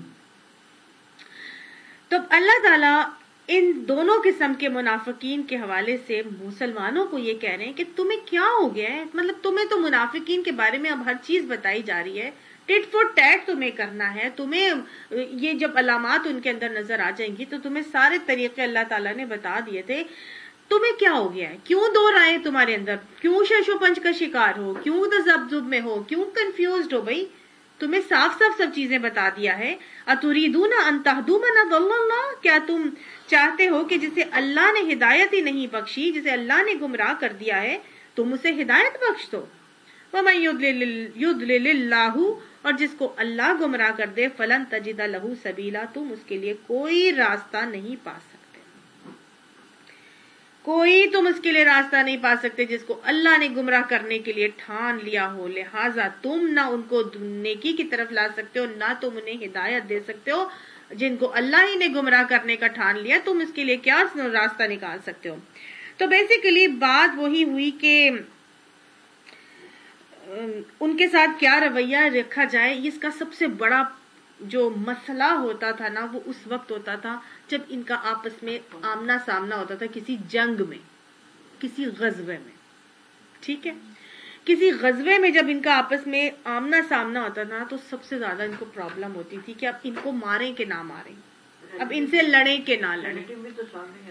ریلیٹیو بھی سامنے آتے تھے، انہوں نے اسلام قبول تو کر لیا ہے لیکن اب یہ ہمارے 1 to 1 لڑائی میں آ گئے ہیں، تو اب ان کو ماریں کہ نہ ماریں نا۔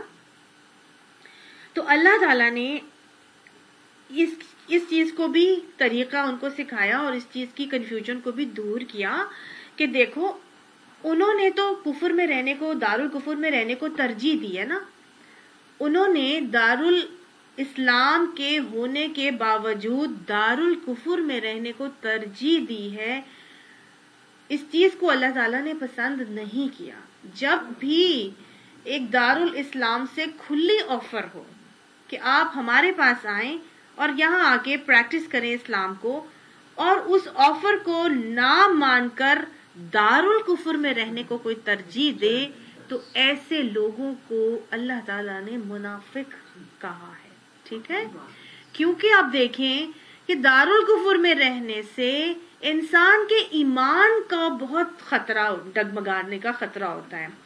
انسان اپنے اسلام کی دین کی شریعت کے احکامات پر کھلے طریقے سے عمل پیرا نہیں ہو پاتا، نہ وہاں اذان ہو رہی ہے، نہ وہاں نمازیں پڑھنے دے رہے ہیں، کہیں کھلے عام پبلک پلیسز میں کوئی مسجدیں نہیں، آپ نماز نہیں پڑھ سکتے، پڑھیں گے تو لوگ آپ کو اٹھا کے کوئی نہ کوئی آپ کے خلاف ایکشن لیا جا سکتا ہے نہ۔ آپ نوٹ مطلب اس کو دماغ میں رکھیں نا کہ یورپین کنٹریز کے اندر، امریکہ، فرانس، پیرس، یو کے، ہر جگہ سینکشنز اور پابندیاں لگتی جا رہی ہیں، ان کو اسکارف بھی منع کرتے جا رہے ہیں، ان کو نقاب لینے کی تو اجازت ہی نہیں ہے۔ تو بھئی اسلام کے احکامات کے اوپر دارالکفر میں اتنی آسانی سے تو الاؤ نہیں کیا جاتا، وہ نہیں کرتے۔ تو unless کہ کوئی ٹھوس وجہ نہ ہو وہاں رہنے کی، یا آپ کے اندر اتنی استطاعت نہ ہو، آپ اتنے کمزور ہو کہ آپ موو کرنے کی استطاعت یا اہلیت نہیں پاتے، تو آپ کا وہاں رہنا پسندیدہ نہیں ہے،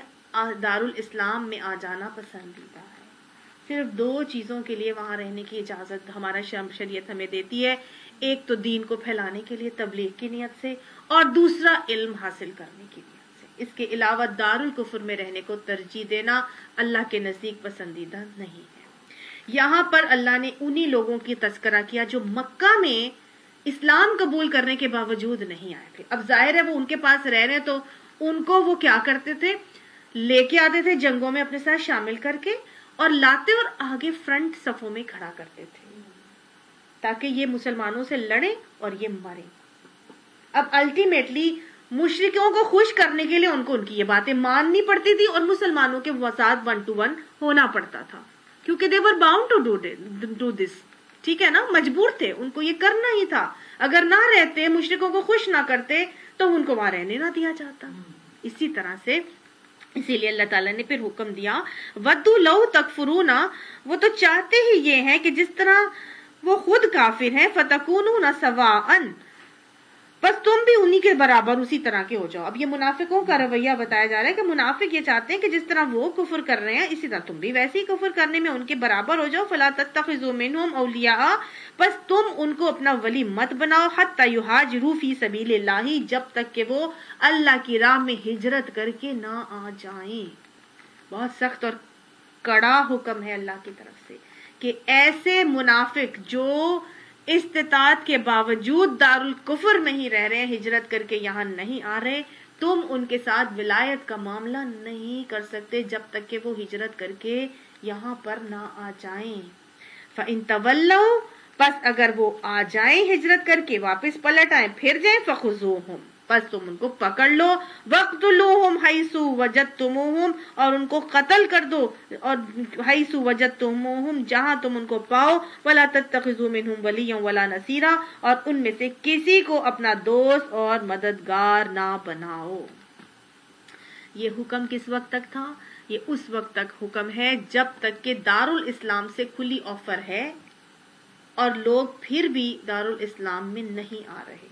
مثال کے طور پر ہمارے اپنے کتنے سارے لوگ ہیں، وہ یہاں سے چلے گئے ہیں اور وہیں پر رہتے ہیں اور وہیں پر رہ رہے ہیں، حالانکہ وہ پاکستانی سٹیزنز ہیں، وہ آ سکتے ہیں لیکن وہ نہیں آتے۔ اللہ نے ان کی ایمان کی کمزوری یہاں پہ ہمیں بتا دی ہے، ٹھیک ہے۔ ہاں، جو وہاں پر وہیں پر رہتے ہوئے انہوں نے اسلام بھی قبول کر لیا ہے، اب وہ ہماری پاکستانی سٹیزن شپ لینا چاہتے ہیں۔ سپوز کوئی امریکن ہے، وہ کنورٹ ہو گیا اور اب وہ چاہتا ہے وہ پاکستانی سٹیزن شپ لے لے اور پاکستان میں آ کے رہنا شروع ہو جائے، یا کسی بھی اسلامک کنٹری میں چلنا جائے، تو کیا اس امریکن کے لیے اس ملک کے دروازے کھلے ہیں؟ نہیں کھلے، سمجھ گئے؟ وہ نہیں آ سکتے۔ آج ہر دارالاسلام یعنی جو اسلامک اسٹیٹس ہیں وہ کسی بھی دوسرے سٹیزن کو اپنے ملک میں آنے کی اجازت نہیں دیتا، تو پھر اب وہ مجبور ہیں۔ اب وہ اگر ہمارے پاس نہیں آ رہے، وہ لوگ جو وہیں پر رہتے ہیں، کنورٹ ہوئے ہیں، اسلام لے آئے ہیں، اور اگر وہ اپنے ہی جگہ پر رہتے ہیں تو وہ مجبور ہیں، ان کو مجبور کی کیٹیگری میں شمار کیا جائے گا۔ یہ حکم اب ان کے لیے نہیں ہے۔ سمجھ میں آ گئی؟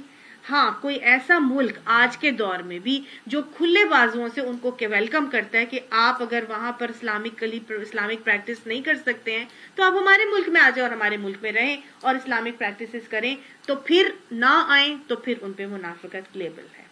سمجھ آ گئی اس حوالے سے؟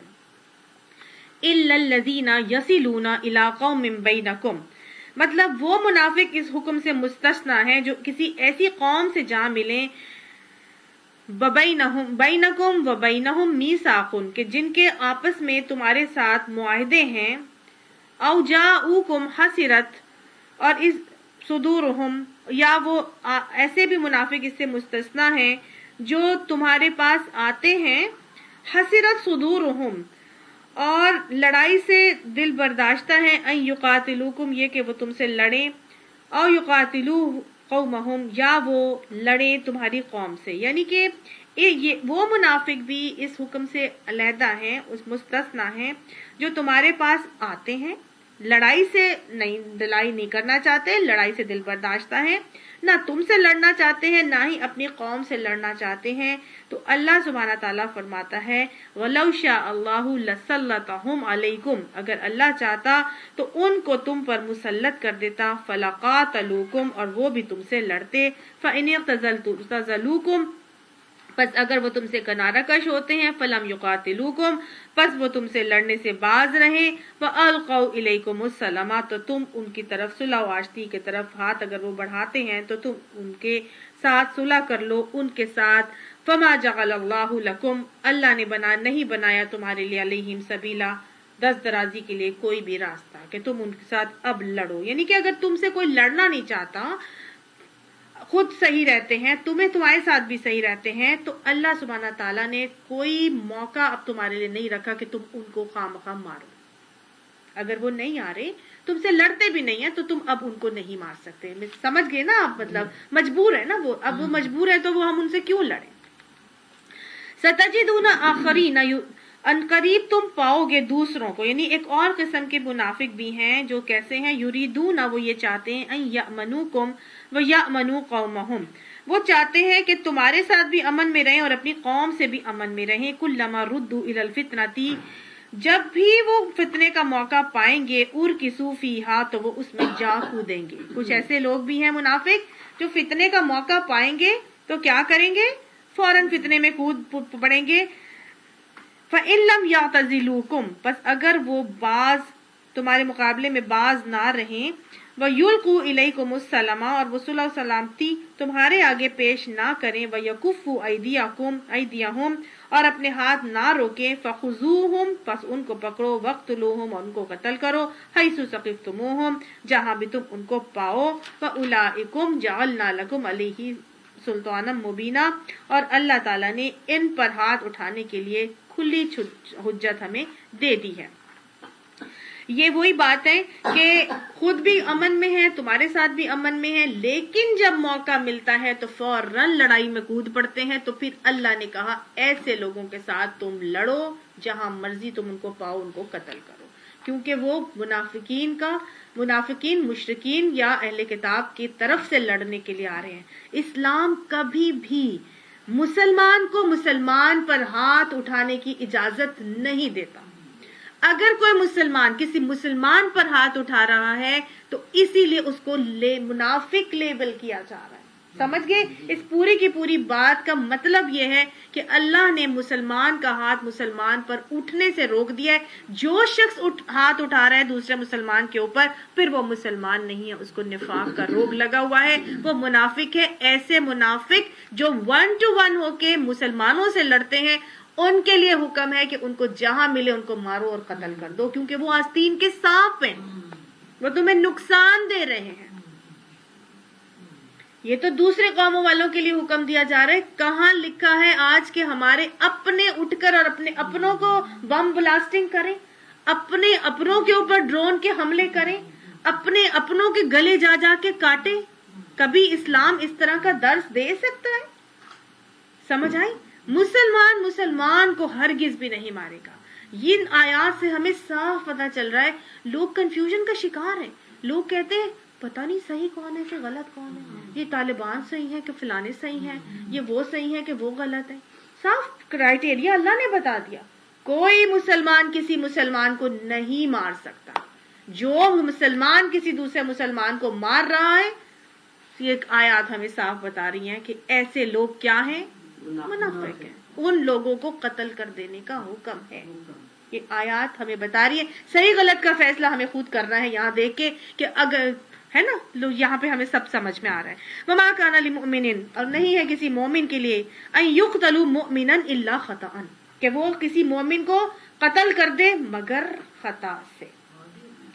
مطلب کسی مومن کا یہ کام نہیں ہے کہ دوسرے مومن کو قتل کرے الا یہ کہ اس سے خطا ہو جائے. خطا تو ٹھیک ہے نا، خطا سے غلطی سے کسی سے ہو جائے قتل. وہ نہیں چاہتا تھا کہ دوسرے کو مار دے یا قتل کر دے، جیسے حضرت موسیٰ علیہ السلام سے ہو گیا تھا. تو کوئی مومن کسی دوسرے مومن کو قتل نہیں کر سکتا، ٹھیک ہے نا.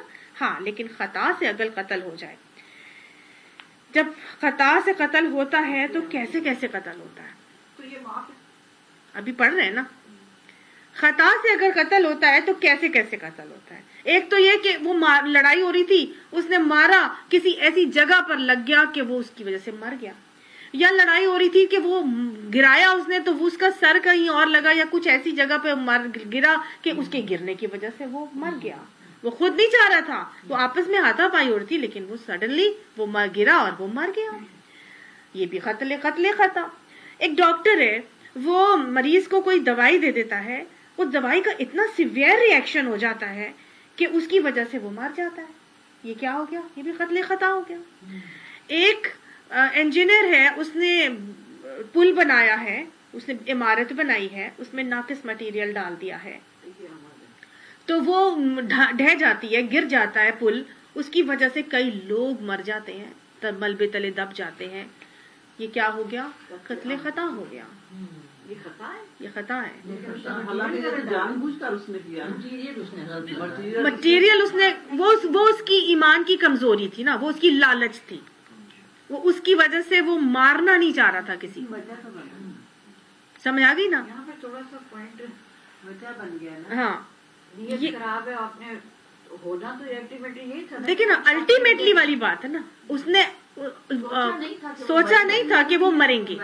اس کو یہ پتا تھا کہ یہ عمارت ناقص ہے.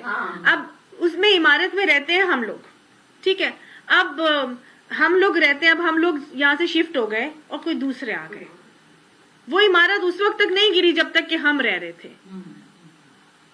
سمجھ آ گئی؟ سمجھ آ گئی. اب وہ عمارت سے جب ہم چلے گئے تو دوسرے آ گئے, تو اس کو تو نہیں پتا تھا نا کہ اس عمارت سے گرنے سے آپ مریں گی, میں مروں گی, یا کوئی اور مرے گا. ٹارگیٹڈ نہیں تھا نا. آگے سمجھ بات. اسی لیے اس کو خطا کے زمرے میں لیا جاتا ہے. وہ اس کا عمل غلط وہاں تھا, لیکن یہ خطا ہو گئی کہ اس نے ایسے کیا اور اس کی وجہ سے کوئی جو ہے وہ مر گیا. آگے بات سمجھ. کوئی آپریشن کر رہا ہے مریض کا ڈاکٹر, اور اس کے اندر کوئی گوز رہ جاتا ہے, اس گوز کی وجہ کوئی بلیڈر چھوڑ دیتا ہے, بلیڈنگ ہوتی رہی بعد میں, اور اس نے اس کو کاٹری سے بند نہیں کیا, تو یہ بھی کیا ہو گیا؟ اس کی خطا کی وجہ سے کسی کا قتل ہو گیا, کوئی مر گیا. یہ سب کیا ہے؟ قتل خطا کے زمرے میں آنے والی چیزیں. ایک بچہ ہے, اس نے ڈرائیونگ کی ہے اور وہ بہت اوور سپیڈنگ کر رہا ہے, بہت تیزی سے گاڑی چلا رہا ہے, اور اس کی گاڑی غلط, عمل اس کا غلط کیا ہے کہ وہ اوور سپیڈنگ کر رہا ہے. اس کی نیت نہیں ہے کہ میں کسی کو ماروں گا, حالانکہ اوور سپیڈنگ سے یہی ہوگا, مر سکتا ہے کوئی. یہ تو انڈرسٹوڈ بات ہے کہ کوئی مر سکتا ہے, یا وہ خود مرے گا یا کسی اور کو مارے گا, لیکن کام اس کا غلط یہ ہے کہ وہ اوور سپیڈنگ کر رہا ہے, اور اس اوور سپیڈنگ کی وجہ سے کیا ہوا کہ کسی کا قتل ہو گیا, کوئی مر گیا. تو یہ کیا ہوا؟ قتل خطا ہو گیا. تو مومن کسی مومن کو جان بوجھ کے قتل نہیں کرتا, الا یہ کہ خطا ہو جائے, اور خطا ایک نان نیچرل بات ہے, ہو جائے گی. اب کیا کیا جائے؟ اب ایسے اگر ہو جائے تو پھر کیا کرنا ہے؟ پھر اس کا کفارہ ہے جو اللہ نے یہاں پر بتا دیا. پیچھے ہم نے پڑھا تھا قتل عمد, جو جان بوجھ کے قتل کیا جاتا ہے, ٹھیک ہے. اور قتل عمد کے حوالے سے ہم نے یہ پڑھا تھا کہ یا تو وہ اس کا خون بہا دے گا, یا پھر اس کا قصاص لے گا, یا پھر اس کو معاف کر دے گا. یہ تینوں کنڈیشنز تھی. اور وہاں پر اگر وہ فدیہ دینا ہوگا, خون بہا یا دیت والی جو بات تھی, اس کے لیے دیت قاضی مقرر کرے گا. اللہ نے کوئی دیت مقرر نہیں کی تھی, قاضی کے اوپر تھا کہ قاضی قتل عمد کی دیت حالات اور سرکمسٹانسز کو دیکھ کے مقرر کرتا ہے, لیکن قتل خطا کی دیت اللہ نے رسول اللہ صلی اللہ علیہ وسلم کے ذریعے سے مقرر کر دی ہے, ٹھیک ہے. یہاں پہ اس کا کفارہ بتایا جا رہا ہے. ومن قتل مؤمنا خطأ, جو کوئی مومن کسی دوسرے مومن کو خطا سے یا غلطی سے قتل کر دے گا تو پھر کیا کرے؟ فتحریر رقبۃ مؤمنۃ, اس کو چاہیے کہ ایک مومن غلام کو آزاد کرے. اب غلام تو ہے نہیں, تو اب کیا کیا جائے؟ ودیۃ مسلمۃ, اس کی دیت ادا کرے, خون بہا ادا کرے, الی اہلہ, اس کے گھر والوں کو دے, یعنی اس کے گھر والوں کی طرف اس کا خون بہا دے دے. اب خون بہا کتنا ہے؟ نبی صلی اللہ علیہ وسلم نے قتل خطا کا خون بہا یا دیت بتائی ہے, اور وہ ہے 100 اونٹ یا 200 گائے یا 2000 بکریاں. ایک قتل خطا پہ کتنی دیت ہے؟ 100 اونٹ, 200 گائے یا 2000 بکریاں. قربانی میں ایک بکری نہیں خرید کے وہ کیے جاتی, تو قتل خطا کی کتنی بڑی دیت ہے؟ یہ دیت کا آج سمجھ میں آ جائے تو کوئی اپنے بچوں کو ڈرائیونگ کے لیے جو ہے نا وہ اس طرح کی ڈرائیونگ کرنے کی اجازت نہ دے. یہ سمجھ میں آ جائے تو انسان اتنا کانشیس ہو کے اپنے مریضوں کے ساتھ جو ہے وہ ڈیل کرے. یہ سمجھ میں آ جائے کہ میرے اس عمل سے کسی کی جان جا سکتی ہے اور قتل خطا کی دیت مجھے اتنی دینی پڑے گی. آج کہاں ہے یہ دیت کا کانسیپٹ؟ کچھ ہے ہی نہیں، کوئی کرتا ہی نہیں. اللہ نے یہاں قرآن میں لکھ دی ہے کہ وہ اتنی دیت عطا کرے گا، اللہ یہ کہ اللہ ان یصدقوا، اللہ یہ کہ وہ خون بہا معافی کر دیں. مطلب معافی کی گنجائش اس میں بھی موجود ہے. فَإِنْ كَانَ مِنْ قَوْمٍ عَدُوٍّ لَكُمْ، اور اگر وہ کسی ایسی قوم سے تھا، مطلب وہ جو شخص مرا ہے وہ کسی ایسی قوم سے تھا جو تمہاری دشمن تھی، وَهُوَ مُؤْمِنٌ، اور وہ مومن تھا، فَتَحْرِيرُ رَقَبَةٍ مُؤْمِنَةٍ، تو اس کا کفارہ ایک مومن غلام آزاد کرنا ہے. یعنی غیر مسلم قوم سے تھا لیکن مومن تھا، تو اب تم نے کیا کرنا ہے؟ اس کا خون بہا نہیں ادا کرنا بلکہ کیا کرنا ہے؟ صرف اور صرف غلام آزاد کیا جائے گا. مومن اپنا مال غیر مسلموں کو نہیں دیں گے. سمجھ آ گئی؟ اگر غیر مسلم قوم کے شخص تھا تو پھر صرف اور صرف ان کو ساتھ کیا معاملہ کیا جائے گا؟ کفارہ یا غلام آزاد کیا جائے گا کفارے میں، لیکن دیت نہیں دی جائے گی، خون بہا نہیں دیا جائے گا. کیوں؟ اب غلام تو ہے نہیں، تو پھر غلام نہ ہو تو پے در پے 60 روزے رکھ لیں. یہ وہ جیلوں میں قیدی ہوتے ہیں، یہ تو پھر آپ کو فتویٰ وغیرہ لینا پڑے گا، یہ آپ کو فتویٰ لینا پڑے گا اس کے اوپر. لیکن یہ کہ 60 اگر غلام نہیں تو پھر 60 مہینے کے پے در پے لگاتار مسلسل روزے بغیر شرعی عذر کے. ٹھیک ہے نا؟ 60 روزے 2 مہینے کے لگاتار مسلسل روزے. شرعی عذر کیا ہوتا ہے؟ بیماری، پیریڈز، ٹھیک ہے نا، یا سفر، یہ شرعی عذر ہوتا ہے. وَإِنْ كَانَ مِنْ قَوْمٍ بَيْنَكُمْ وَبَيْنَهُمْ مِيثَاقٌ، اور اگر وہ شخص کسی ایسی غیر مسلم قوم کا فرد تھا جس سے تمہارا معاہدہ تھا، فَدِيَةٌ مُسَلَّمَةٌ، تو اس کے وارثوں کو خون بہا دیا جائے گا، إِلَىٰ أَهْلِهِ وَتَحْرِيرُ رَقَبَةٍ مُؤْمِنَةٍ، اور ایک مومن غلام کو آزاد کرنا ہوگا. فَمَن لَّمْ يَجِدْ فَصِيَامُ، پس جو یہ نہیں پائے گا تو وہ کیا کرے گا؟ فَصِيَامُ شَهْرَيْنِ، پس وہ 2 مہینے کے روزے رکھے گا، مُتَتَابِعَيْن، لگاتار پے در پے. ٹھیک ہے؟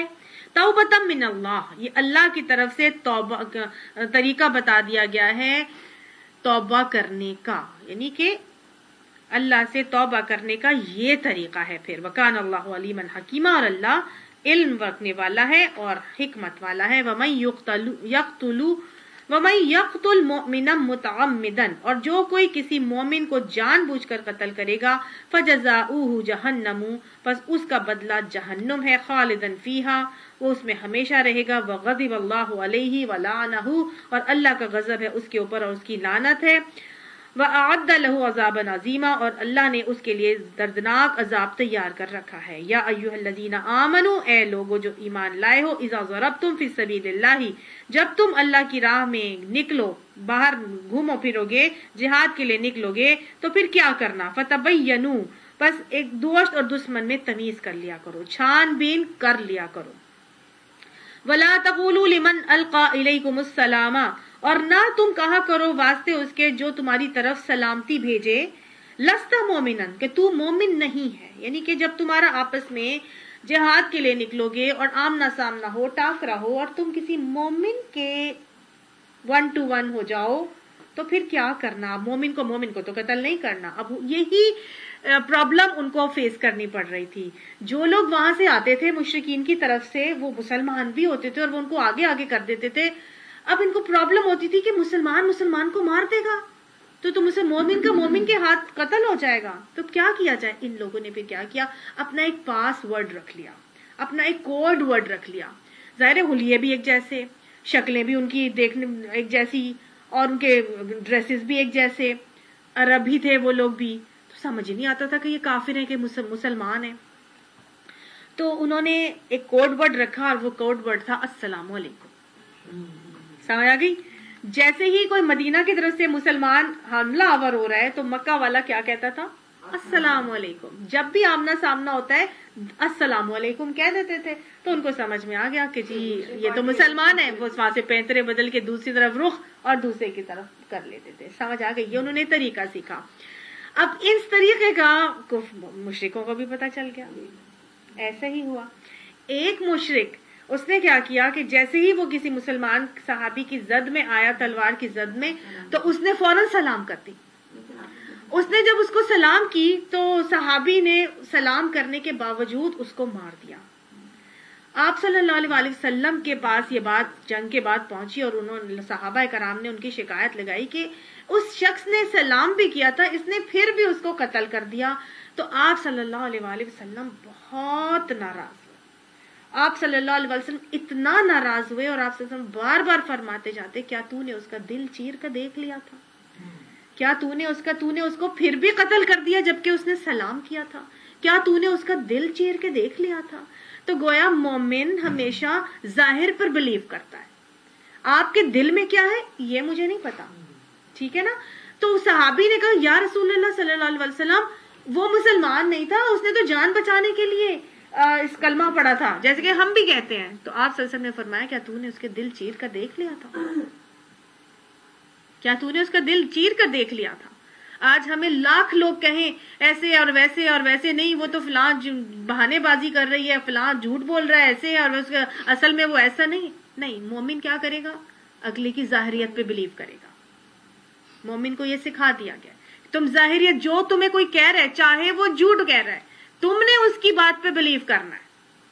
تم نے اس کے دل میں نہیں جا کے بیٹھے ہوئے کہ تمہیں نہیں پتا کہ وہ کیا سوچ رہا ہے. تو یہ طریقہ مجھے اور آپ کو بہت ساری دنیاوی معاملات کو ڈیل کرنے کا طریقہ آج سکھا دیا یہاں پر, کہ ہم دل میں نہیں بیٹھے ہوئے جا کے. کوئی ہم سے چاہے جھوٹ بول رہا ہے, چاہے وہ دھوکہ دہی کر رہا ہے, فراڈ کر رہا ہے, چیٹنگ کر رہا ہے, اس کا وبال وہ خود سہے گا. ہم نے وہی بلیو کرنا ہے جو وہ ہمیں بتا رہا ہے. سمجھ آ گئی. اب آپ صلی اللہ علیہ وسلم نے جب یہ طریقہ بتایا تو یہ آیات بھی نازل ہوئی کہ جب تم کوئی سلام میں پہل کرے تو اسے فوراً نہ کہہ دو کہ تم مومن نہیں ہے. تبتغون عرض الحیات الدنیا, تم دنیا کی زندگی کو چاہتے ہو. فعند اللہ مغانم کثیرۃ, اللہ کے پاس تمہارے لیے بہت سے مال غنیمت موجود ہیں. کذالک کنتم من قبل, اسی طرح سے حالت میں تو پہلے تم بھی تھے. فمن اللہ علیکم, پس اللہ نے تم پر احسان کیا. فتبینوا, پھر تم کیا کیا کرو؟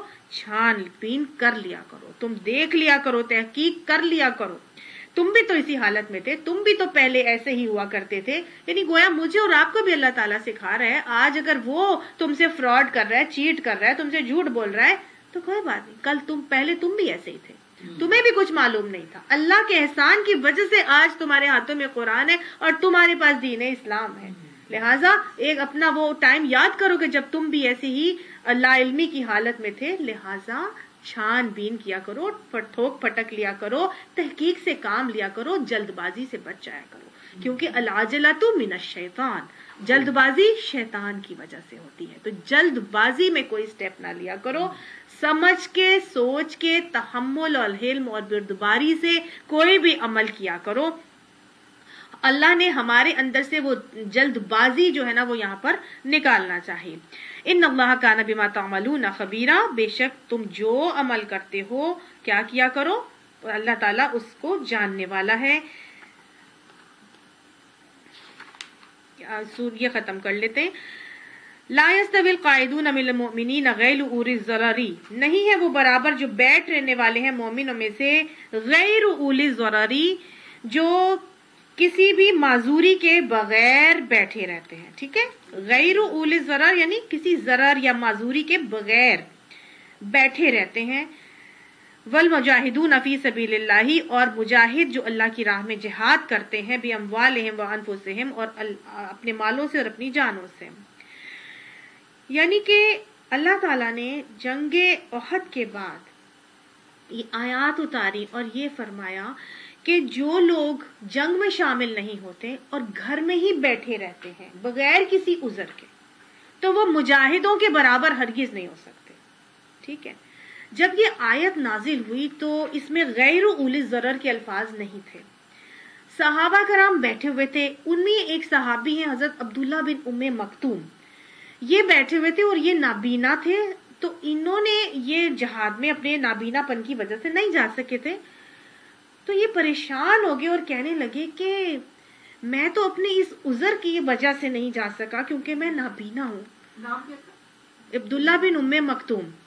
تو میرا درجہ اور جہاد کرنے والوں کا درجہ الگ الگ.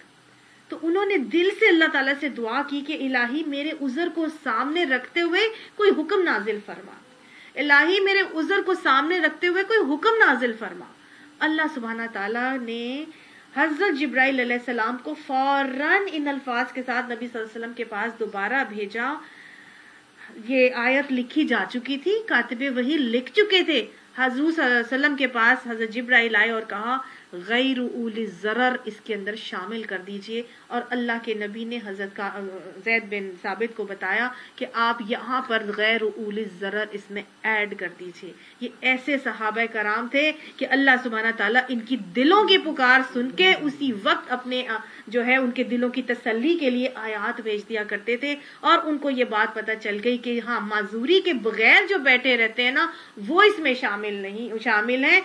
جو معذوری کے ساتھ بیچارے نہیں جا پاتے ان کو پورا کا پورا اجر دیا جائے گا.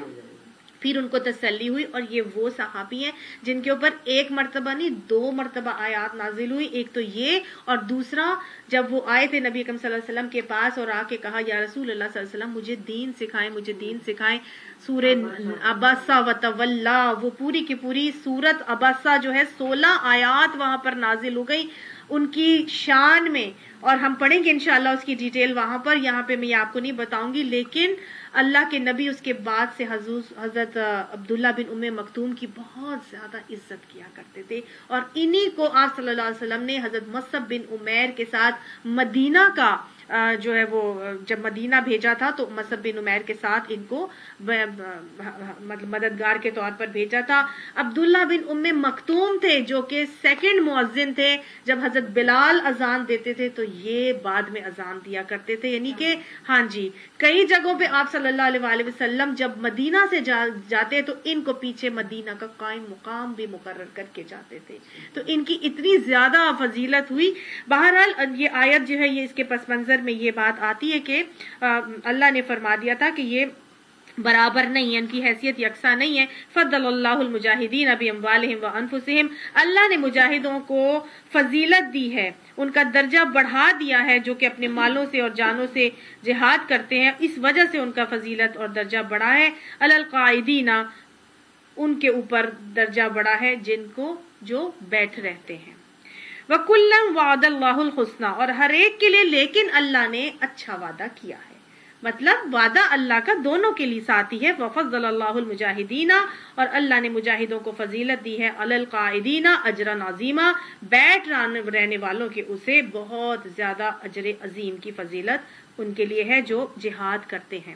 درجات منہ، اللہ کی طرف سے درجے ہیں بڑے. ومغفرۃ ورحمہ، اور اللہ کی طرف سے مغفرت بھی ہے اور اللہ کی رحمت بھی ہے. وکان اللہ غفورا رحیما، اور اللہ تعالیٰ بخشنے والا اور رحم کرنے والا ہے. اللہ سبحانہ تعالیٰ ہمیں دین کا مجاہد بھی بنائے، دین کا مہاجر بھی بنائے. اللہ ہمارے درجات بلند کر کے اللہ ہمیں اپنی مغفرتیں اور رحمتوں سے نواز دے. وآخر دعوانا ان الحمد للہ رب العالمین. صدق اللہ العظیم.